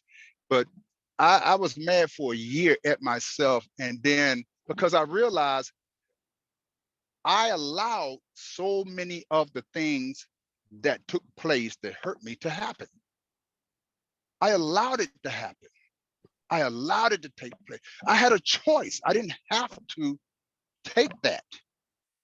And it's just like with the Mrs. and I, we were two of the most dysfunctional individuals that were together, but we're too stupid to just separate from one another. I made a promise to a child, my stepson, because my father had never done anything for me. I didn't meet my father till I was 26 years old. To this day, my father has never done a thing for me my entire life. 2 years ago, I surprised him for his birthday and I bought him an Invicta watch and I took that up there to him. I done more for him than he has for me. But the thing is, I never have disrespected my father. I have never even called him by his first name. It has always been Dad. I have never confronted him and called him cowards and none of that stuff. And I remember, when my marriage, fell apart, and I was thinking about when I knew things were not good. I knew that, hey, this marriage was toxic, but I kept thinking about the baby. My wife, she had a son already, Aaron. And I remember Aaron, somehow just got attached to me and fell in love. And I fell in love with him. And I remember, he wanted to sleep and he was trying to crawl and get up in my arms, and I picked him up and was holding him. I'm looking down at him. And I said, why is this child so attached to me? And I remember me saying to him, I said, and he was sleeping so peaceful. I said, for the love my father never gave to me, I shall give to you. And that part of that reason, because he was the most adorable child, it's sad to say that now he's somewhere in Ohio on meth, and it breaks my heart. And he called me a few months back earlier this year. He had got stranded in Detroit, and and he called me, and I know them different tones, when he said, Dad, and I know that dad is when he needs me, any other time it's Pops or what's up, Jay Dilla, but when I heard that dad, I knew. I'm like, what is it, son? And he was like, Dad, I'm this. And I said, okay, calm down. I said, tell me what you need. And he had his girlfriend with him, and they were both stranded there. I said, okay, give me a few minutes and let me take care of everything and I'll call you back.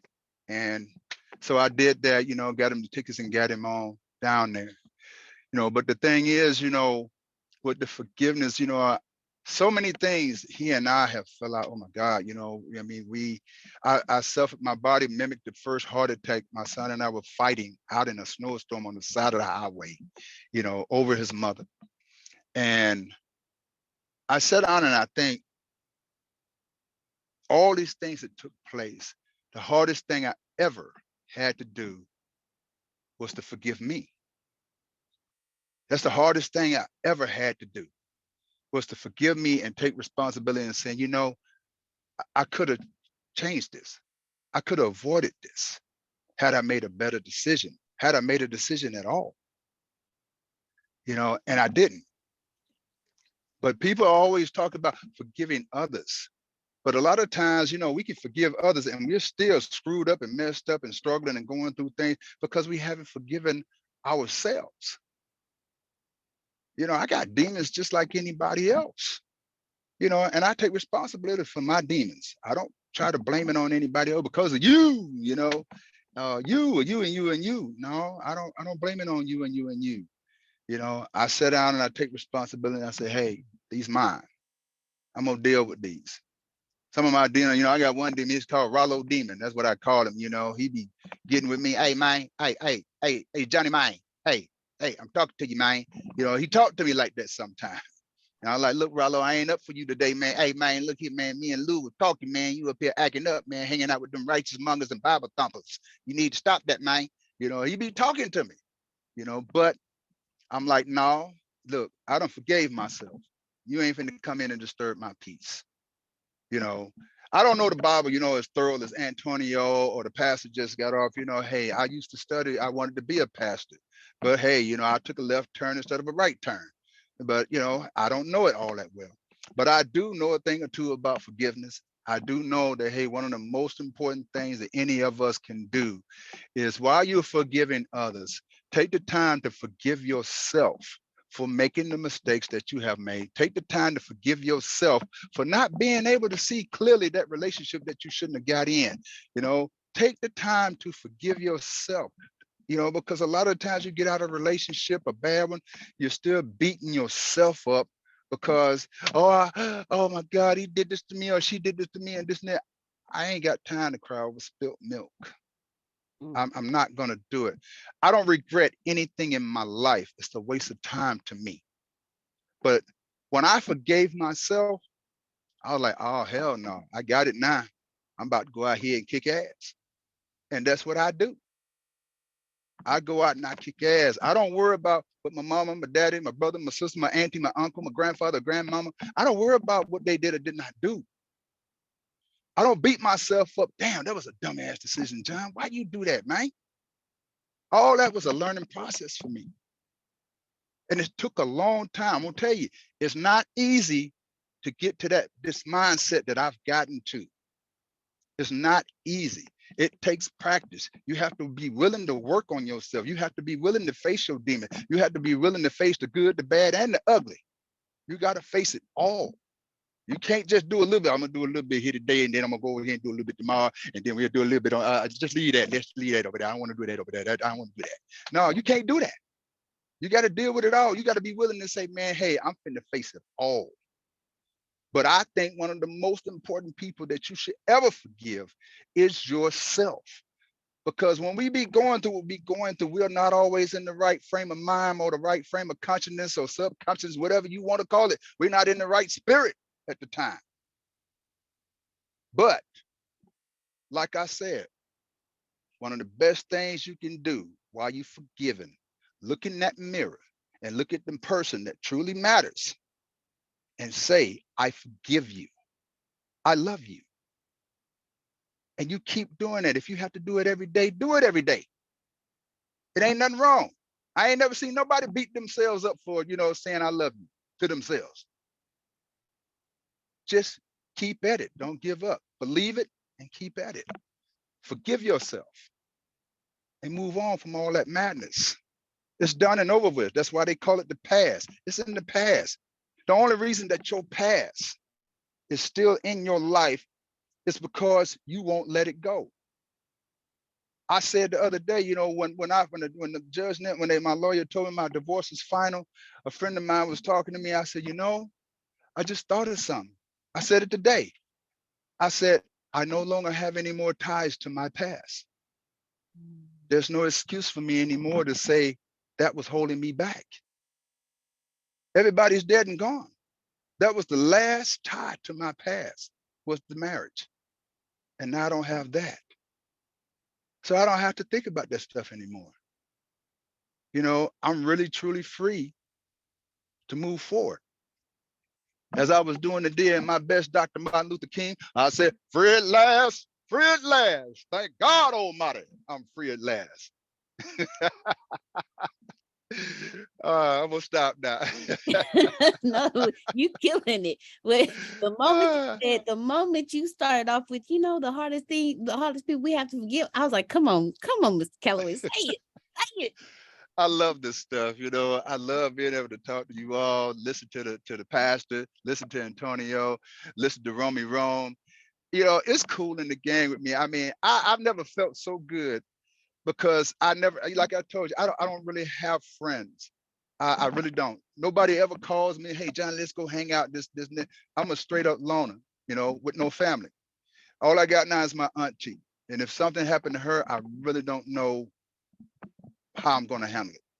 But you know, to You be gonna able to call get on on here, us? yeah, that I probably will. you know, but to get on here and talk to you all, Miss Grace and everybody, man, and listen to the ladies talk about what they're going through. And I understand, you know, with the ladies, because I've been on both sides. You know, I wasn't a good guy all the time, you know, and you know, I've been in a relationship, I was abusive, and I've been abused, you know, mentally, you know, not physically, but mentally and spiritually, you know. But hey, I wouldn't always, you know, no sugar and spice and everything nice. No, you know, I ain't gonna even sit and tell that lie. You know, hey, I did wrong just like anybody else, you know, but it got to a point in my life that I said, hey, you know, this just ain't working for me, you know, and I can't do no more of this.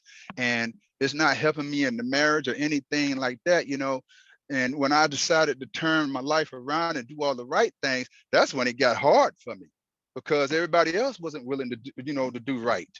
You know, when I went to prison, I got this attitude, man. I'm like, yeah, I'm finna go back home. I know what to do now. I'm gonna fix everything. I'm gonna make everything better, and everybody gonna be better.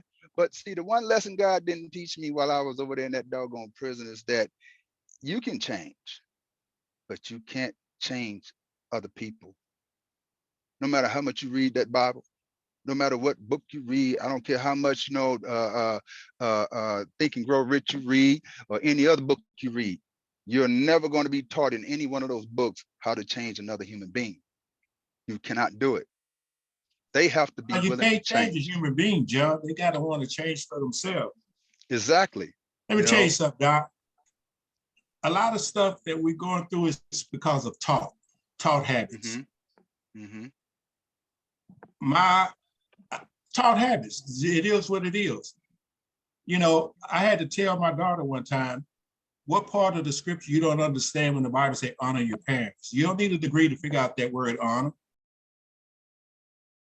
That ain't got to be interpreted. Honor means just that. You know, so I told her, I said, look, I saw my dad with his girlfriends, but I still respected him. He treated my mom bad, but I still respected him. But see, that stuff was taught. I was on my way to school one morning and I stopped on the porch and I just prayed. I said, God, if that's inside of me, what that's inside of that Negro, can you take that out? I didn't have to have a 40-day fast for that. I'm like, I need that out of me if that's in me. I don't want to be like that. I saw him beat and fight my mom when we was little, but when I became a teenager, I went to him, but I had to do it in respect because, like you say, he was still my dad. He pulled out a knife on me, threatened to cut my throat, but I told him, I said, well, listen, I still love you, but what I am not going to do, I can't let you fight on her now because I'm a grown man and I will defend her. I'm not a little boy. I'm not saying that I'm fit to go crazy with you, but I'm just saying I'm gonna protect her because I'm of age now, but I'm still under your roof. But I just want to let you know what you're doing is not right, and I can't let you do that. So I didn't go to him all ghetto, nigga, you here, I'm gonna shoot you. No, he's still my dad. Because see, what happens is the Bible is not just for preachers. Please don't misunderstand that. That Bible is for every Christian, everybody.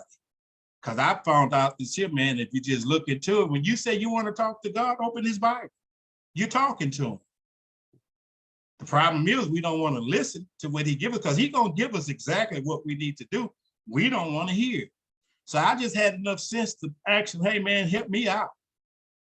Because see, when I started going to church and I was reading the Bible, man, I couldn't believe a lot of that I was reading in the Bible. I said, this is gangster. David killing another man's wife. Because the only problem I struggle with is when they taught me that word fornication, I had to go and make sure I got a clear understanding of what they meant. I needed some clarity. Because when they taught me that one, Otis, I'm like, you mean I can't do that? So that was my struggle. Brother, you'd be at the bus stop in tears, saying, God, I'm trying to be strong, but that's a hard one there. Unforgiveness. So, you know, it's like that stuff is taught. Parents go against the kids because the husband and the wife going through a divorce, separation, they teach the kids to be disrespectful. Oh, your dad ain't this, you know, this, that, and the other. Your mama this is. So it's a taught habit. But like you say, it ain't about trying to change a person. Because I'm gonna tell you something, transparent, even to this day, I had to go back. You mentioned Dale Carnegie. I read that book. It's a pretty good book. To be able to say I'm not gonna condemn, to be able to say I'm not gonna criticize, to be able to say I'm not gonna complain, those 3 C's are hard. But if you put it into practice, that makes your day go a little better. If you surround yourself in a positive, you can't say you love the Lord and go into worship and then got all these demonic thoughts. It ain't gonna happen. There's no way. You go into that atmosphere, you're gonna change. Something's gonna happen. It's always your favorite sins to do you in. Unless you got some real demons working with you, but that's a different story. But if you're in your right mind and you go into that atmosphere and you asking him to help you, he's gonna do just that. So to be honest, then that's where the problem lies. A lot of people are not really talking to the source who could help them forgive. So it's not that those of you who perfected it got it right or, you know, can do it. It's not that Antonio cursed like a sailor, but he got that thing down. And that's what I love about him, because I like, when we had some conversations, I'm like, man, that's pretty strong there. But it makes you want to do better. It makes you want to do better in your situation. Anyway, go ahead, Grace.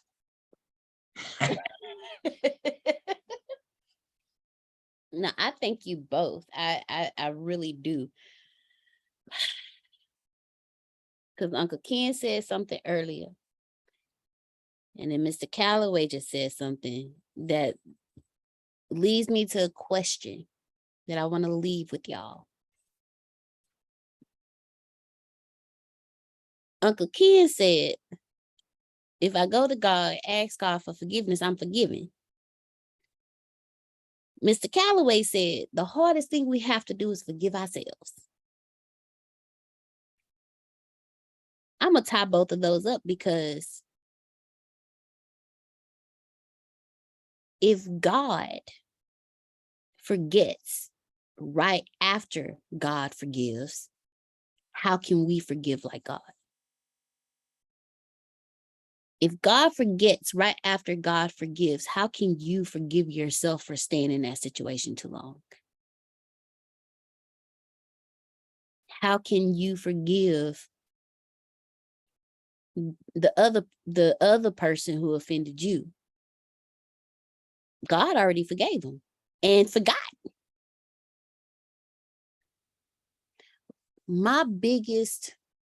I have learned over like the past few months or so, I've literally forgiven just about everybody hear my words. I have forgiven just about everybody who I feel have offended me. But I have yet to completely forgive myself of those that I have offended. And I have yet to forgive myself for offending myself, for keeping myself in situations I knew I should have left.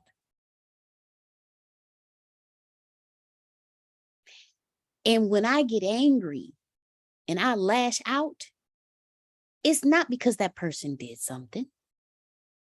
It's because I'm angry at myself and I don't know how to hurt myself enough. So I'm going to lash out at the closest person to me because I can't scream at myself. I can't yell at myself. I can't hit myself. I can't verbally abuse myself.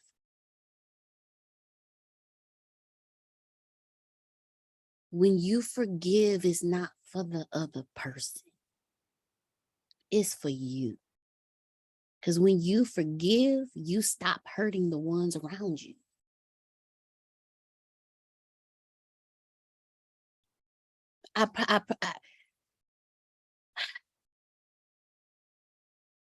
If I could forgive and forget, like Antonio T. Smith Jr.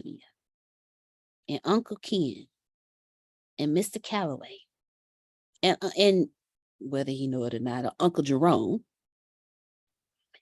if I could forgive like them, because I've heard the story about Jerome, the story he told y'all, I've heard more details, and I was ready to fly out to New York. I mean, Baltimore. I was ready. And if I couldn't get that by flight, I was going to drive. Because his sister had me messed up. And I wasn't even there. But when you get to the point where you can forgive like these gentlemen, so much so to where you can be like, you know what? I'm still going to take care of you. I'm still going to bring the check like I said I would. You know what, bro? I forgave you, but we don't have to have no brunch. We don't have to have no beers. We ain't got to do none of that. You know what, family? I forgive all y'all because y'all did the best y'all could with what y'all had. Can you imagine the peace that you will experience? See, at this point in the 39 years of my life, I am struggling with forgiveness of self. Because in the 39 years of my life, I have put myself in some situations over and over and over again. And I scream in my head on a regular basis, why? Why are you that dumb? Like this is how I'm giving y'all the conversations in my head, okay? They're not all pretty. Why are you this dumb? You know better. Your gut told you you shouldn't have did that and you did it anyway. And now you're mad because you're in the same situation you was before. When all you had to do was not do the same thing again. Do you not love yourself enough? Where's the love for you? You loving everybody else. Where your love at for you? And the more I love myself, the first time I started loving myself is when I started forgiving other people. So I was like, you know what? We good. I get it. Because if the shoe was on the other foot, I would have done the same thing. So it's easy for me to forgive them at that point when I had that mindset. Now it's, man, I really did a number in that situation. How am I going to forgive myself for causing that much pain? Man, I really messed up with that one. And you know what hits me the most? When I get angry at myself because I didn't forgive myself for something, and I lash out at the little 7-year-old across from me. And then I go into a different set of emotions. Man, how am I going to forgive myself for traumatizing my own child? How am I going to forgive myself for hurting him and he didn't even do anything wrong? How am I going to forgive myself for breaking something so precious? Forgiveness is not for you. The day I learn how to forgive and forget like God, I'll let y'all know. I'll probably go run 10 miles. Y'all probably hear Deanna the sign up for a marathon. Y'all won't ever hear that, but I'm just, just giving you an example because I ain't doing that. I'm a walker, not a runner. I will walk all day. Would you want me to run? we gonna have a conversation. Sergeant Smith used to run us all the time. I hated every minute of it. But ask yourself, when God forgets right after he forgives, how can I do the same thing? How can I forgive like God? Because I'm a beast thus far. It's been proven that you can forgive and forget. But how I feel, that's BS. Like it's two different thought processes we got, two different thought processes. But how do we forgive like God when God forgets right after he forgives? Like, can you imagine? In my head, I'm actually thinking of ways now. Like when I say I forgive you, I actually forgive you and forget that the offense ever happened. That's hard. Like Mr. Calloway was saying earlier, it's hard. Like Uncle Ken was saying, man, look, we ain't perfect. But once I go to God and I say, hey, this is what I did. Can you forgive me? And he forgive me, I'm good. But it's that forgiveness of self. So I'm going to ask you 2 questions that I want y'all to ponder over. And we're going to shut it down in 7 minutes. First question is, how do I forgive myself like God when God forgets right after he forgives? Second question, how do I forgive others like God when God forgets right after he forgives? Or she, however you choose to view it. So I actually have an assignment for y'all.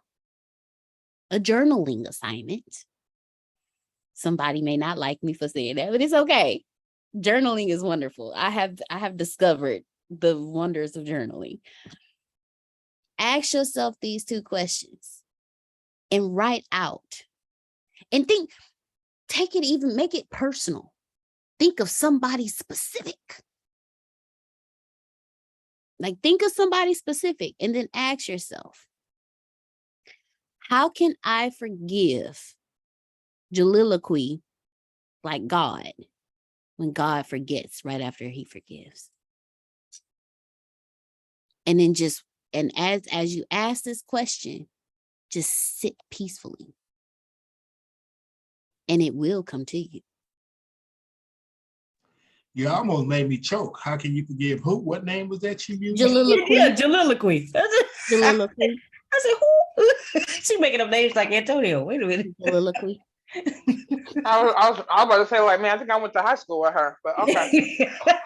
You know what? Renee? I'm not fooling with you tonight. I'm from Akron. Sorry. I'm not doing it. It's probably somebody out there named Jaliloquy. Yeah. Okay, Jaliloquy. Okay. What? Can you say the question again? I couldn't quite get it all. I got you. How can I forgive myself like God when God forgets right after God forgives? And that's the first one. The second one is even more, is just as personal. How can I forgive, insert name here, like God, when God forgets right after God forgives? I got a couple of names in my head I need to work on. I said almost. But me, I can promise you it's going to take me a couple of days to ask that question about myself. I'm not even gonna lie to y'all. I'm gonna deflect. I could think of something. I could too. I already wrote their name Mhm. down, and then you said myself, and I said, but it said when God forgets. What was the last few words? When God forgets, right after God forgives. Okay, the one about yourself, Mm-hmm. yourself. That's how can that's gonna be the rough one. Okay, how can you forgive yourself like God forget? You know why? Because after God forgives, God mind don't go to what Deanna did to you. God mind don't do that, but mine do. That's why it's rough. So you be like, okay, cool. You know what? Me, we cool. D. You know what? Forgive you. But you got me messed up. That's it. Okay. You just sitting watching TV, doing something, reading a book. You know what so-and-so did to you. Wait a minute, it's just so it's a little rough, Eating a popsicle, smiling in the sunlight, and next thing you know, helpful. I could throw something at you that helps me. Come on, please, Mr. Calloway, give it to us. I was just going to throw it out there. God forgives those who forgives others. You know what? That's bad. And what happens is, Calloway, if we stop saying, well, he's still working on me. Yeah. Power of life is in the tongue. Y'all say, oh, he's still working on, he ain't finished for me yet. Yeah, y'all got I'm actually reading a book on that y'all got right that now. from Steve Harvey. That's what folk Christians start confessing that. He ain't through, he's still working on me. Justification. Yeah, you're right. I heard you're right. He does say that. He finished with me. I'm just hard-headed. Well, see, there it is. There it is. I'm just hard-headed. I'm not even gonna lie. I have conversations with Grace all the time about Grace, I was just talking to Arshia. I was like, yeah, God be like, hey, do this. I'm like, like, no, do this. I'm like, no. So if you want me to do that, you're gonna have to come down here yourself and tell me, because I ain't doing it. I don't want to. That right? You want me to do that? Nope, no, sir.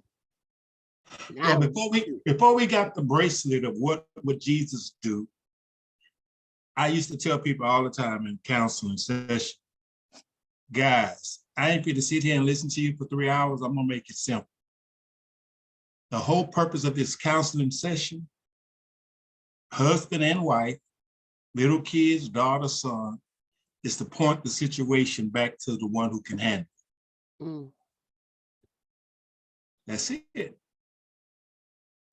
Get ugly with me and my wife, we fight, and we do. But one of us have to be the bigger person. And sometimes it's not me. Me either. But then when I come to my senses,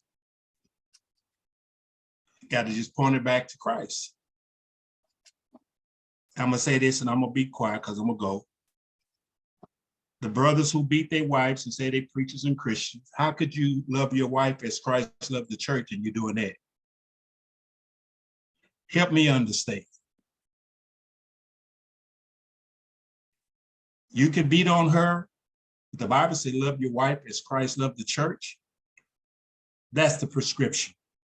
When have Jesus Christ ever gave you a black eye? Now, he said he would chastise those he loved, true. But I call it stupidity because, again, it's dealing with reality. That's your cheerleader. She's going to be the one that cheer you on the most. And you want to beat her? So, me, I get in the flesh. I told one preacher who was doing that, I said, man, you're going to go behind the church. And if you can whoop me, you give her another black eye. But I guarantee you come behind the church, you're going to leave with a black eye. I'm a fighting preacher. I'm pretty good with these things, Jerome. Anybody can get it. Oh, when you get in that stage, because that's a zero tolerance for me. Because that ain't the way it go down. I'm from the streets. I had a girl slap me one time. I said, where's your brother? Somebody finna get this beaten. I'm not gonna beat you, but go get your brother, your cousin of a male species. Yeah. Part Thank 2 on forgiveness. Thank you, Uncle Ken. Thank you so much. I'm looking forward to this the Two Uncles TV show. I don't know how it's gonna be named, but that's gonna be excuse my language, that's gonna be a hell of a podcast. Man, let me tell you something. Uncle Jerome and Uncle Ken talking together. Yeah, because Queen Chi banned me.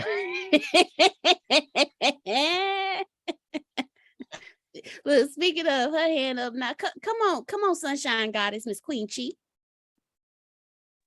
You better stop lying on my name today, Dr. Ken, Pastor Ken. Okay, y'all, I'm working on a little bit of sleep since yesterday, so I hope this come out clear. If it don't, tell me you're not making no sense, but it makes sense in my mind. But when I was processing through like my emotions and being upset with myself about, like you said, different situations that you allowed yourself to be in for long periods of time and even over and over again. I was talking to the Lord about it, and he was like, you and I are one. And so would you talk to me like that? Would you have negative talk to me in your prayers? Would you be yelling and frustrated and angry? Would your disposition be that of disbelief and victimization talking to me? And I was like, no. Well, if you and I are one, then how dare you talk to you that way? If you're an expression of my essence in the earth, if you are the gateway to the heavenly realm, then why are you talking to you that way?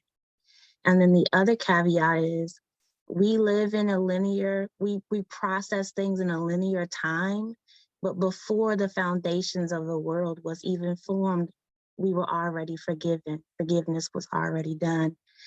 And so God doesn't remember, like he remembers because we bring it to his account, because we're holding that energy, that space in the earth. And we're like, this is what happened. I'm gonna hold on to this. And so even taking it a step further of how can we choose to not even be offended so that we don't even have to forgive. How much sleep you working on, folks? Just a little bit. A little bit. Grace said that Grace had the appropriate response. Watch yourself. Cause I mean, wow. Well, you triggered a thought, and that thought came to me is the word deeds. The deeds. You're going to be judged according to your deeds. Now, I'm gonna say this real quick. It's like throwing a rock and leave. You only an adulteress, fornication, or anything else if you get caught in those deeds.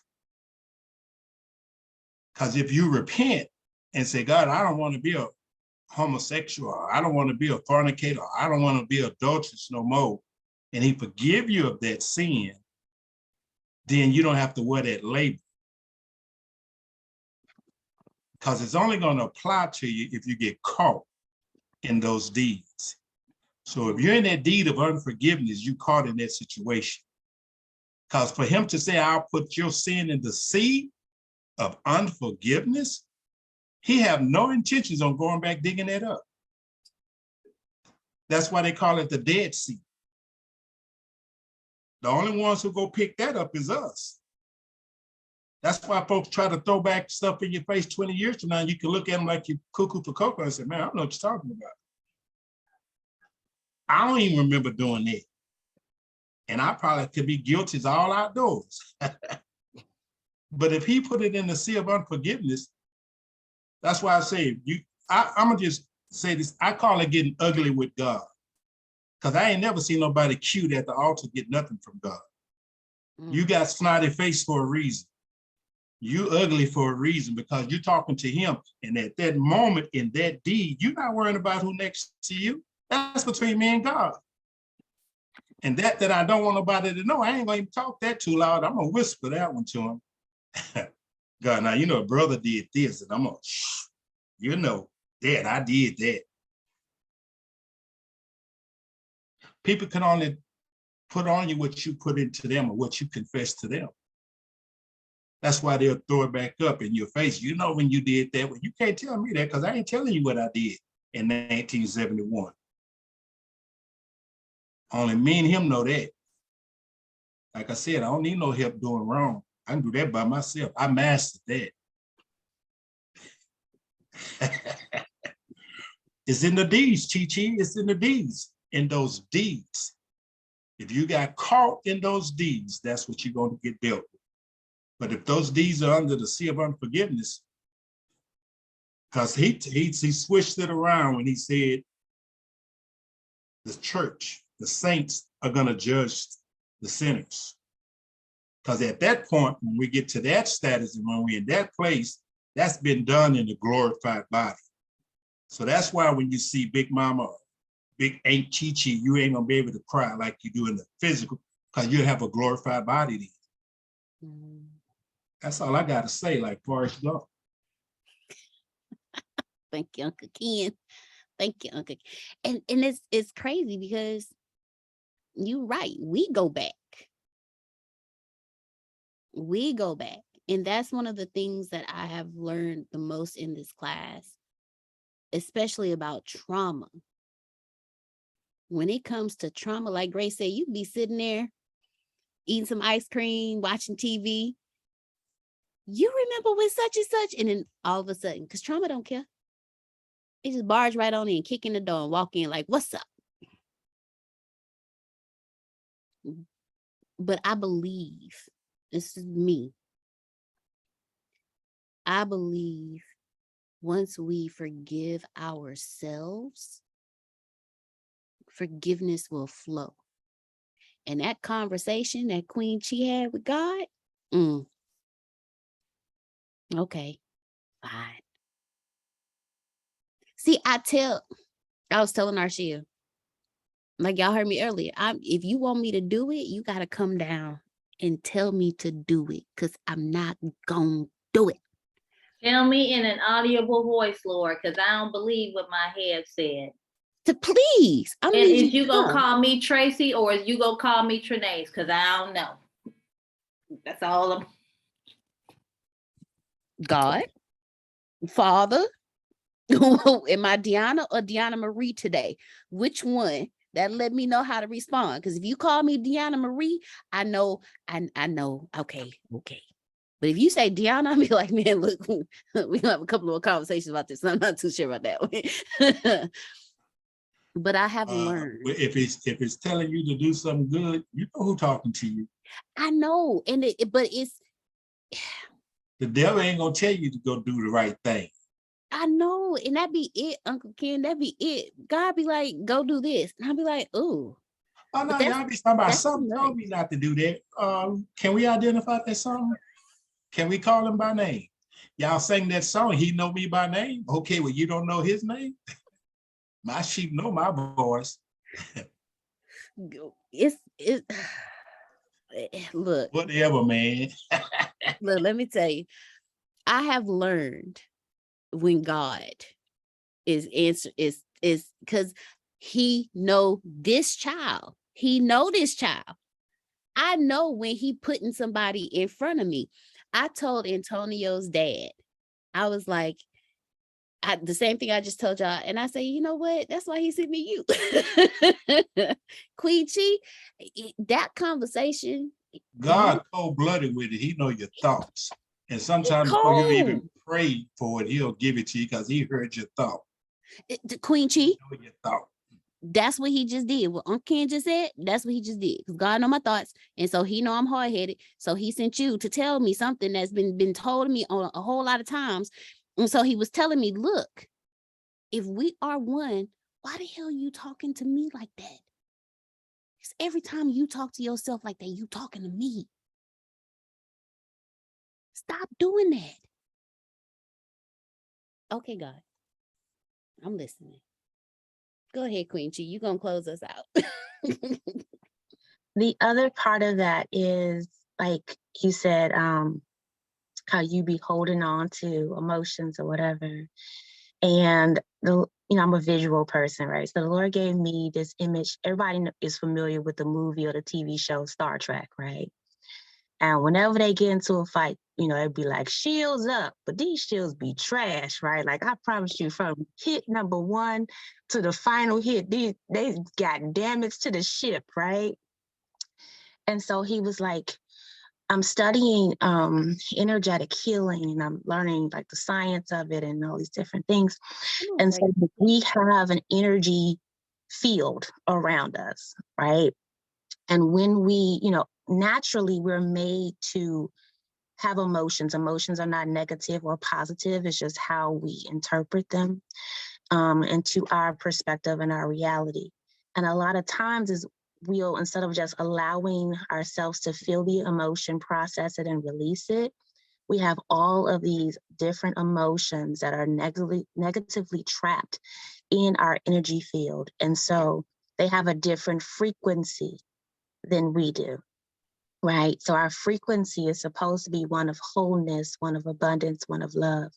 But when we have energy pockets that are angry, bitterness, and unforgiveness, then those are signaling off different frequencies that attach to our organs and different parts of our DNA. And it transforms us in a way, and it dents our energetic field. So we're like that Star Trek ship where our shields have all these holes in it, and our ship is being torn apart because we're holding on to energy that is not natural to our state of being.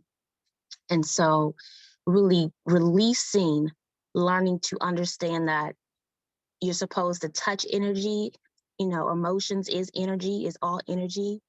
Feel it, process it so that you expand in your awareness and your ascension, and then let it go, so that your energetic field is one of wholeness, and the atmosphere that you carry is one of healing, love, truth. It is the atmosphere of heaven. It is the atmosphere of God, because again, we are his essence in the earth, and we are one. And so when you look at it from that perspective, I no longer see you as Diana. I see you as Queen Chi, and I see you as God. And so again, you don't talk to God that way. So I'm not going to talk to God, which is Diana, which is an extension of myself, in that way, because I love you. I love God. I love me. And so when we take on that perspective, again, it's not even I have to process through this emotion to forgive you, because you're already pre-forgiven, because I choose to not be offended anyway. Thank you. Come on, Reiki Queen. I heard you working on the energies. I'm not Reiki girl, but I ain't tapped into that or whatever. I know somebody who do Reiki, but I ain't tapped into that. I'm just in the quantum physics side of it. I love science. It's one of my favorites. You will love Kundalini Tantra. Okay. Kundalini, period. Like, I'm just gonna leave that there. Okay. You'll discover it when it's time. But thank you, Queen Chi. Thank you so much for your deliverance after only a few moments of rest. Thank you, Uncle Jerome, for your sharing with us tonight. Thank you so much. Thank you, John Calloway, for sharing with us tonight. Because you, sir. Good night, Miss Trenace.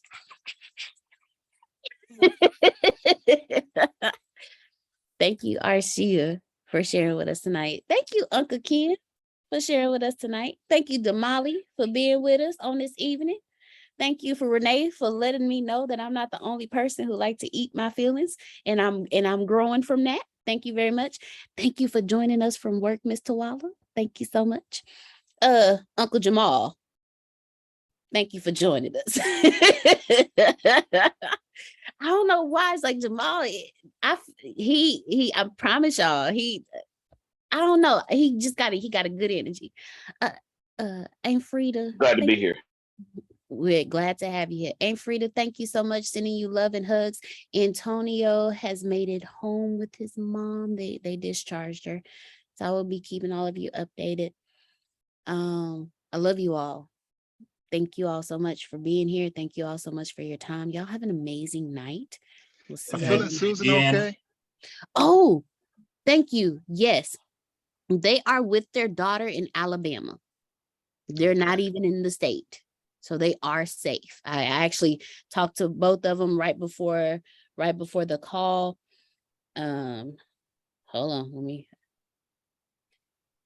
Yeah, because they did it so quickly because they were moving around, putting stuff up on Monday. Tuesday, and Miss Susan told she's clearing out the closet that they were gonna get in if it got bad. Tuesday, she told me the storm was supposed to hit Tuesday. So I texted them Tuesday, hey, y'all okay? Because they've been quiet. They wouldn't, and of course, we wasn't expecting them on any of the calls. And I didn't get a response for a while. And I was a little worried. And then late that night, Miss Susan texted me a bibliography, and I was so happy because she was letting me know what happened. No, because I texted them like earlier, close to like 5 o'clock. I didn't get a response until close to 11 o'clock. So I was a little worried because the storm was supposed to be hitting. And I'm like, wait, I know Miss Susan and I know Miss Phil. They charged them phones before they did it. But no, they are safe. Where they're located, there's a lot of where their home is located. There's a lot of marshes and wetlands and a lot of water. So even though they're not there, let's send our energy and put it around their home because they've been through so much. They've accomplished so much, and it's in their home. And while it's only a physical location, the memories. And then Miss Susan's she's already expressed to us how much they lost on the trip from Ohio to Florida. So just keep sending your energy out to them, but they are safe. They are with their daughter in Alabama. When she texted me that, I slept good after that. I'm not even gonna lie. So I was worried because I hadn't heard from them in hours. And I'm like, Miss Susan, don't do that. I'm like, Miss Susan, respond quick. But yeah, Mr. Calloway, they are safe. They are safe. Mr. Ken, and then Grace, you gonna close us out. Oh, I was gonna ask you, I thought we was leaving. Tell Antonio when he get a minute. Call me, I had a thought. Okay, I'll let him know. Yeah. Whenever he can. I'll let him know. A money thought, Grace, a money thought. Come on with the money thoughts. Trying to get Grace on this money train, Deanna. Oh, man. You look. Grace over there playing. Grace over there playing. Wait, Dawn in the background singing money, money, money, money. Right, I need to get Dawn in the ear. She over there playing. I'm gonna get her there though. I told her we're on this race between who's gonna write the first $100,000 check. So she playing. She playing Queen Chi. She over there playing. Acting out humble. Don't be humble. Grace is competitive. She really competitive. Gracie. Go ahead, Grace, and close us out. Yes, ma'am. Yes, sir. Y'all pray for grandma, pray for our family. Grandma is, you can tell she's tired and she's ready to go. She is, she's been here 102 years. Not my oldest god sister, my god sister's husband, he wasn't able to come to visit her yesterday. And so her sister, my other god sister, FaceTimed him so he could talk to grandma. And he said 102 years. And she said, ain't that something? He said, that's amazing. She said, that's just too much. Jesus need to come on in. I said, okay. I said, grandma is tired. And she's been, I guess when she's asleep, I guess she maybe has dreams of people because she called her oldest sister, her nickname was Sis. And she said, please, sis. And she said, please, sis, please, Jesus. And that's all she kept saying. And when we finally got her back in the bed, I said, Grandma, you ready to go? She said, yeah. I said, you tired? She said, Grace, I'm all right. But I know she's tired. And I guess the Lord ain't ready, ain't ready yet. I don't know. But I just wanted to, not, I guess you call it suffer anymore. So We love you. Love you, Grace. Love you, Grace. Love you, Gracie. And I want to get back to working with Ken and ATS.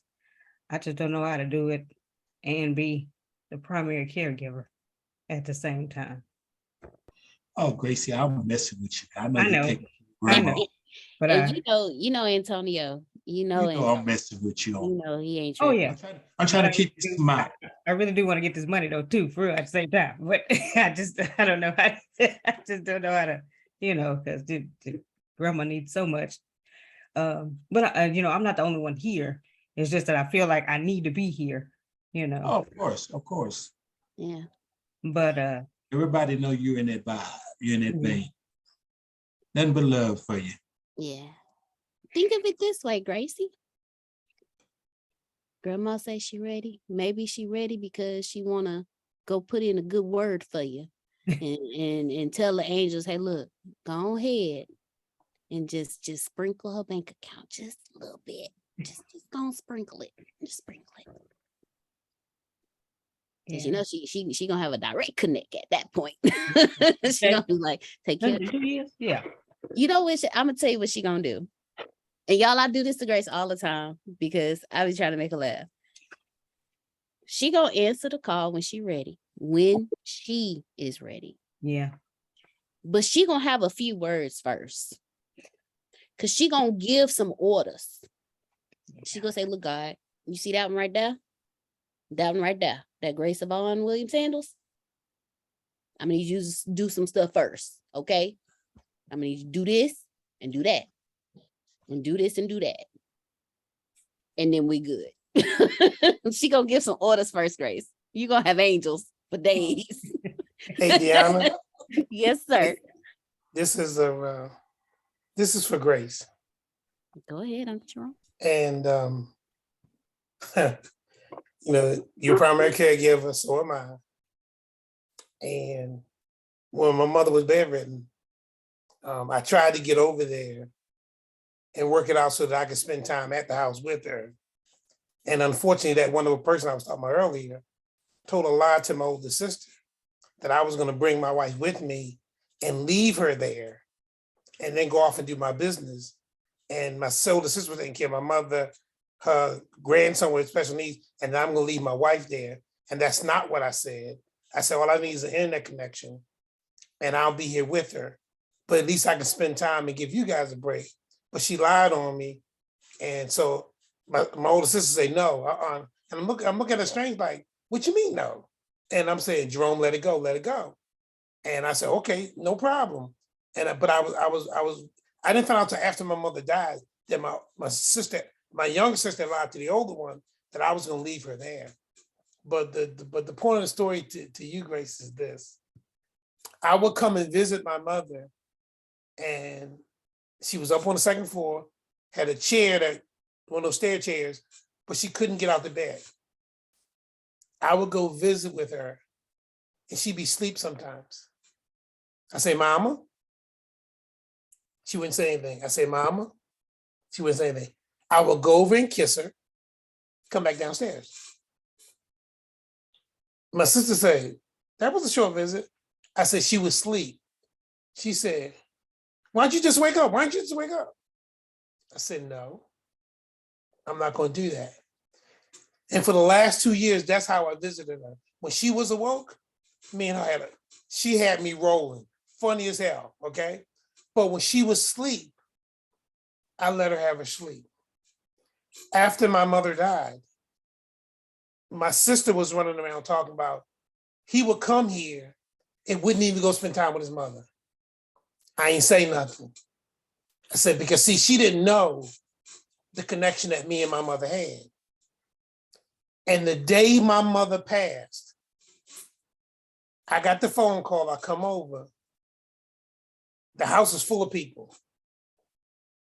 I'm gonna go upstairs to say goodbye to my mother before they come and take the body.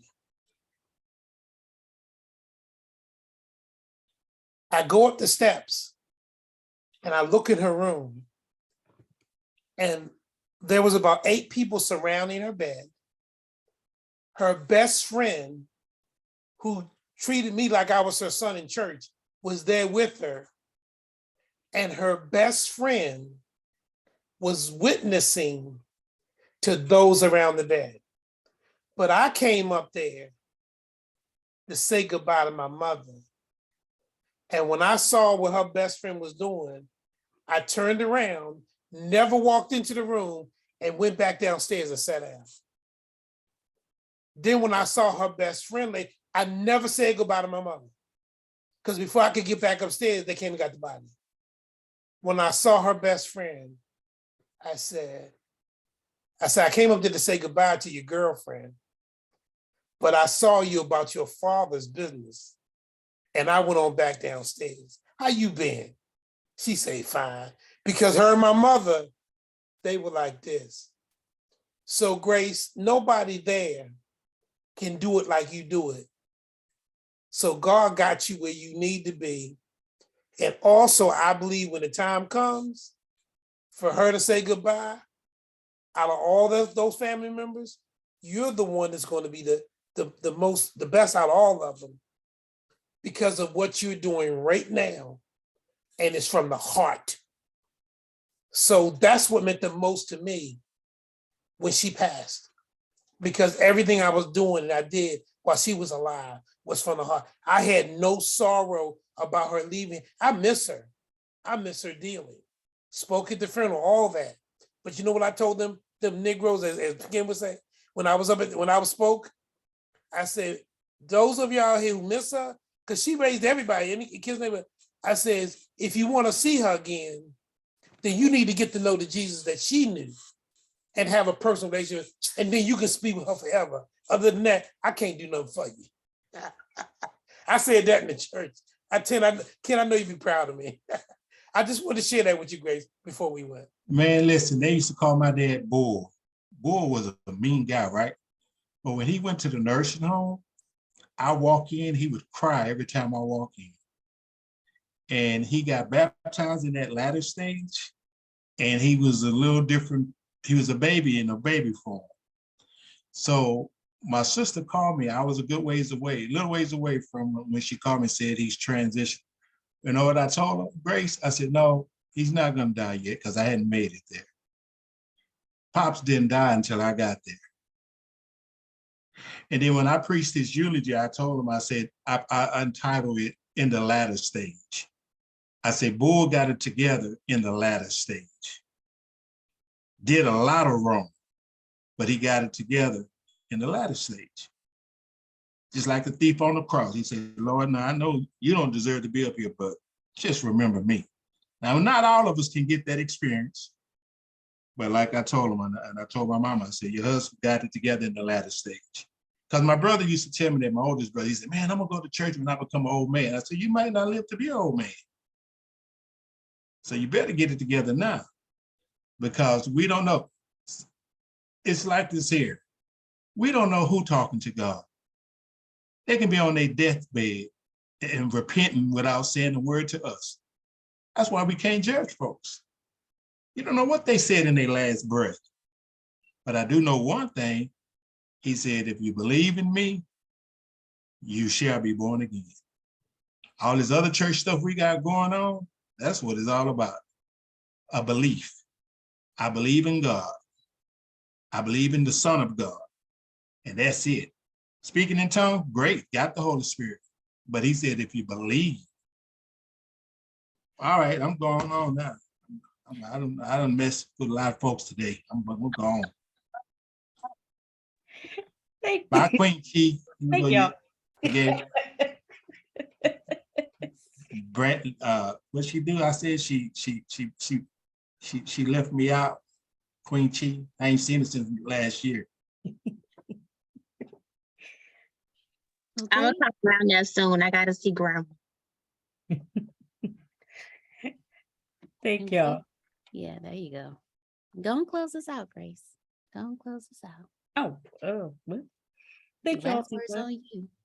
Thank y'all so much. I appreciate all of those words. Thank y'all for your love, your support. your prayers and your jokes, because I always need them. Okay, because I've been calling Deanna every day, telling them what Grandma said. I have never seen this side of Grandma before. She is really feisty, and it's been a little irate. She gets turned up at night, like wee hours in the morning, 2, 3, 4 in the morning, and just I want this and da, da, da. And so then in the latter part of the morning, 9, 10, 11 o'clock, oh, she want to sleep all day. We all sleepy. Oh, Grandma, we tired. I know y'all are. I wore y'all out. Okay, yeah. Can you come on? We need some sleep. But it is what it is. So just we still enjoy having her around and telling us history lessons. Last thing for y'all, I told Deanna, her high school graduating class, she was class of 1939. Found out she's the last person left of the class. Okay, everybody else has gone on to the other side. But so one of the many things that she told us on yesterday on her birthday and things like that. And so yeah. But yeah, thank you all again. Thank you for this call because this forgiveness, yes, needed to be I'm looking forward to part 2. Okay, I know. All right, G. I'm looking forward to part 2. I really appreciate especially what everybody was saying, Mr. Calloway, Dr. Kian, Uncle Jerome, Queen Chi. I needed to hear that. I definitely needed to hear that. When you said, if we're one, you don't talk to me like that. So why you talking to yourself like that? Thank you so much. Needed that. I got punched in the face, but I needed that. Thank you so much. But you all, I guess join us tomorrow. We're having a daily meeting. Tomorrow's Friday. Daily meeting, 8 a.m., 9 a.m., 6 a.m. You can play better. You can dominate. Love you all. Love you more. Love you more. Thank you for that song, D. You're welcome. Bye, y'all. Bye. Bye-bye.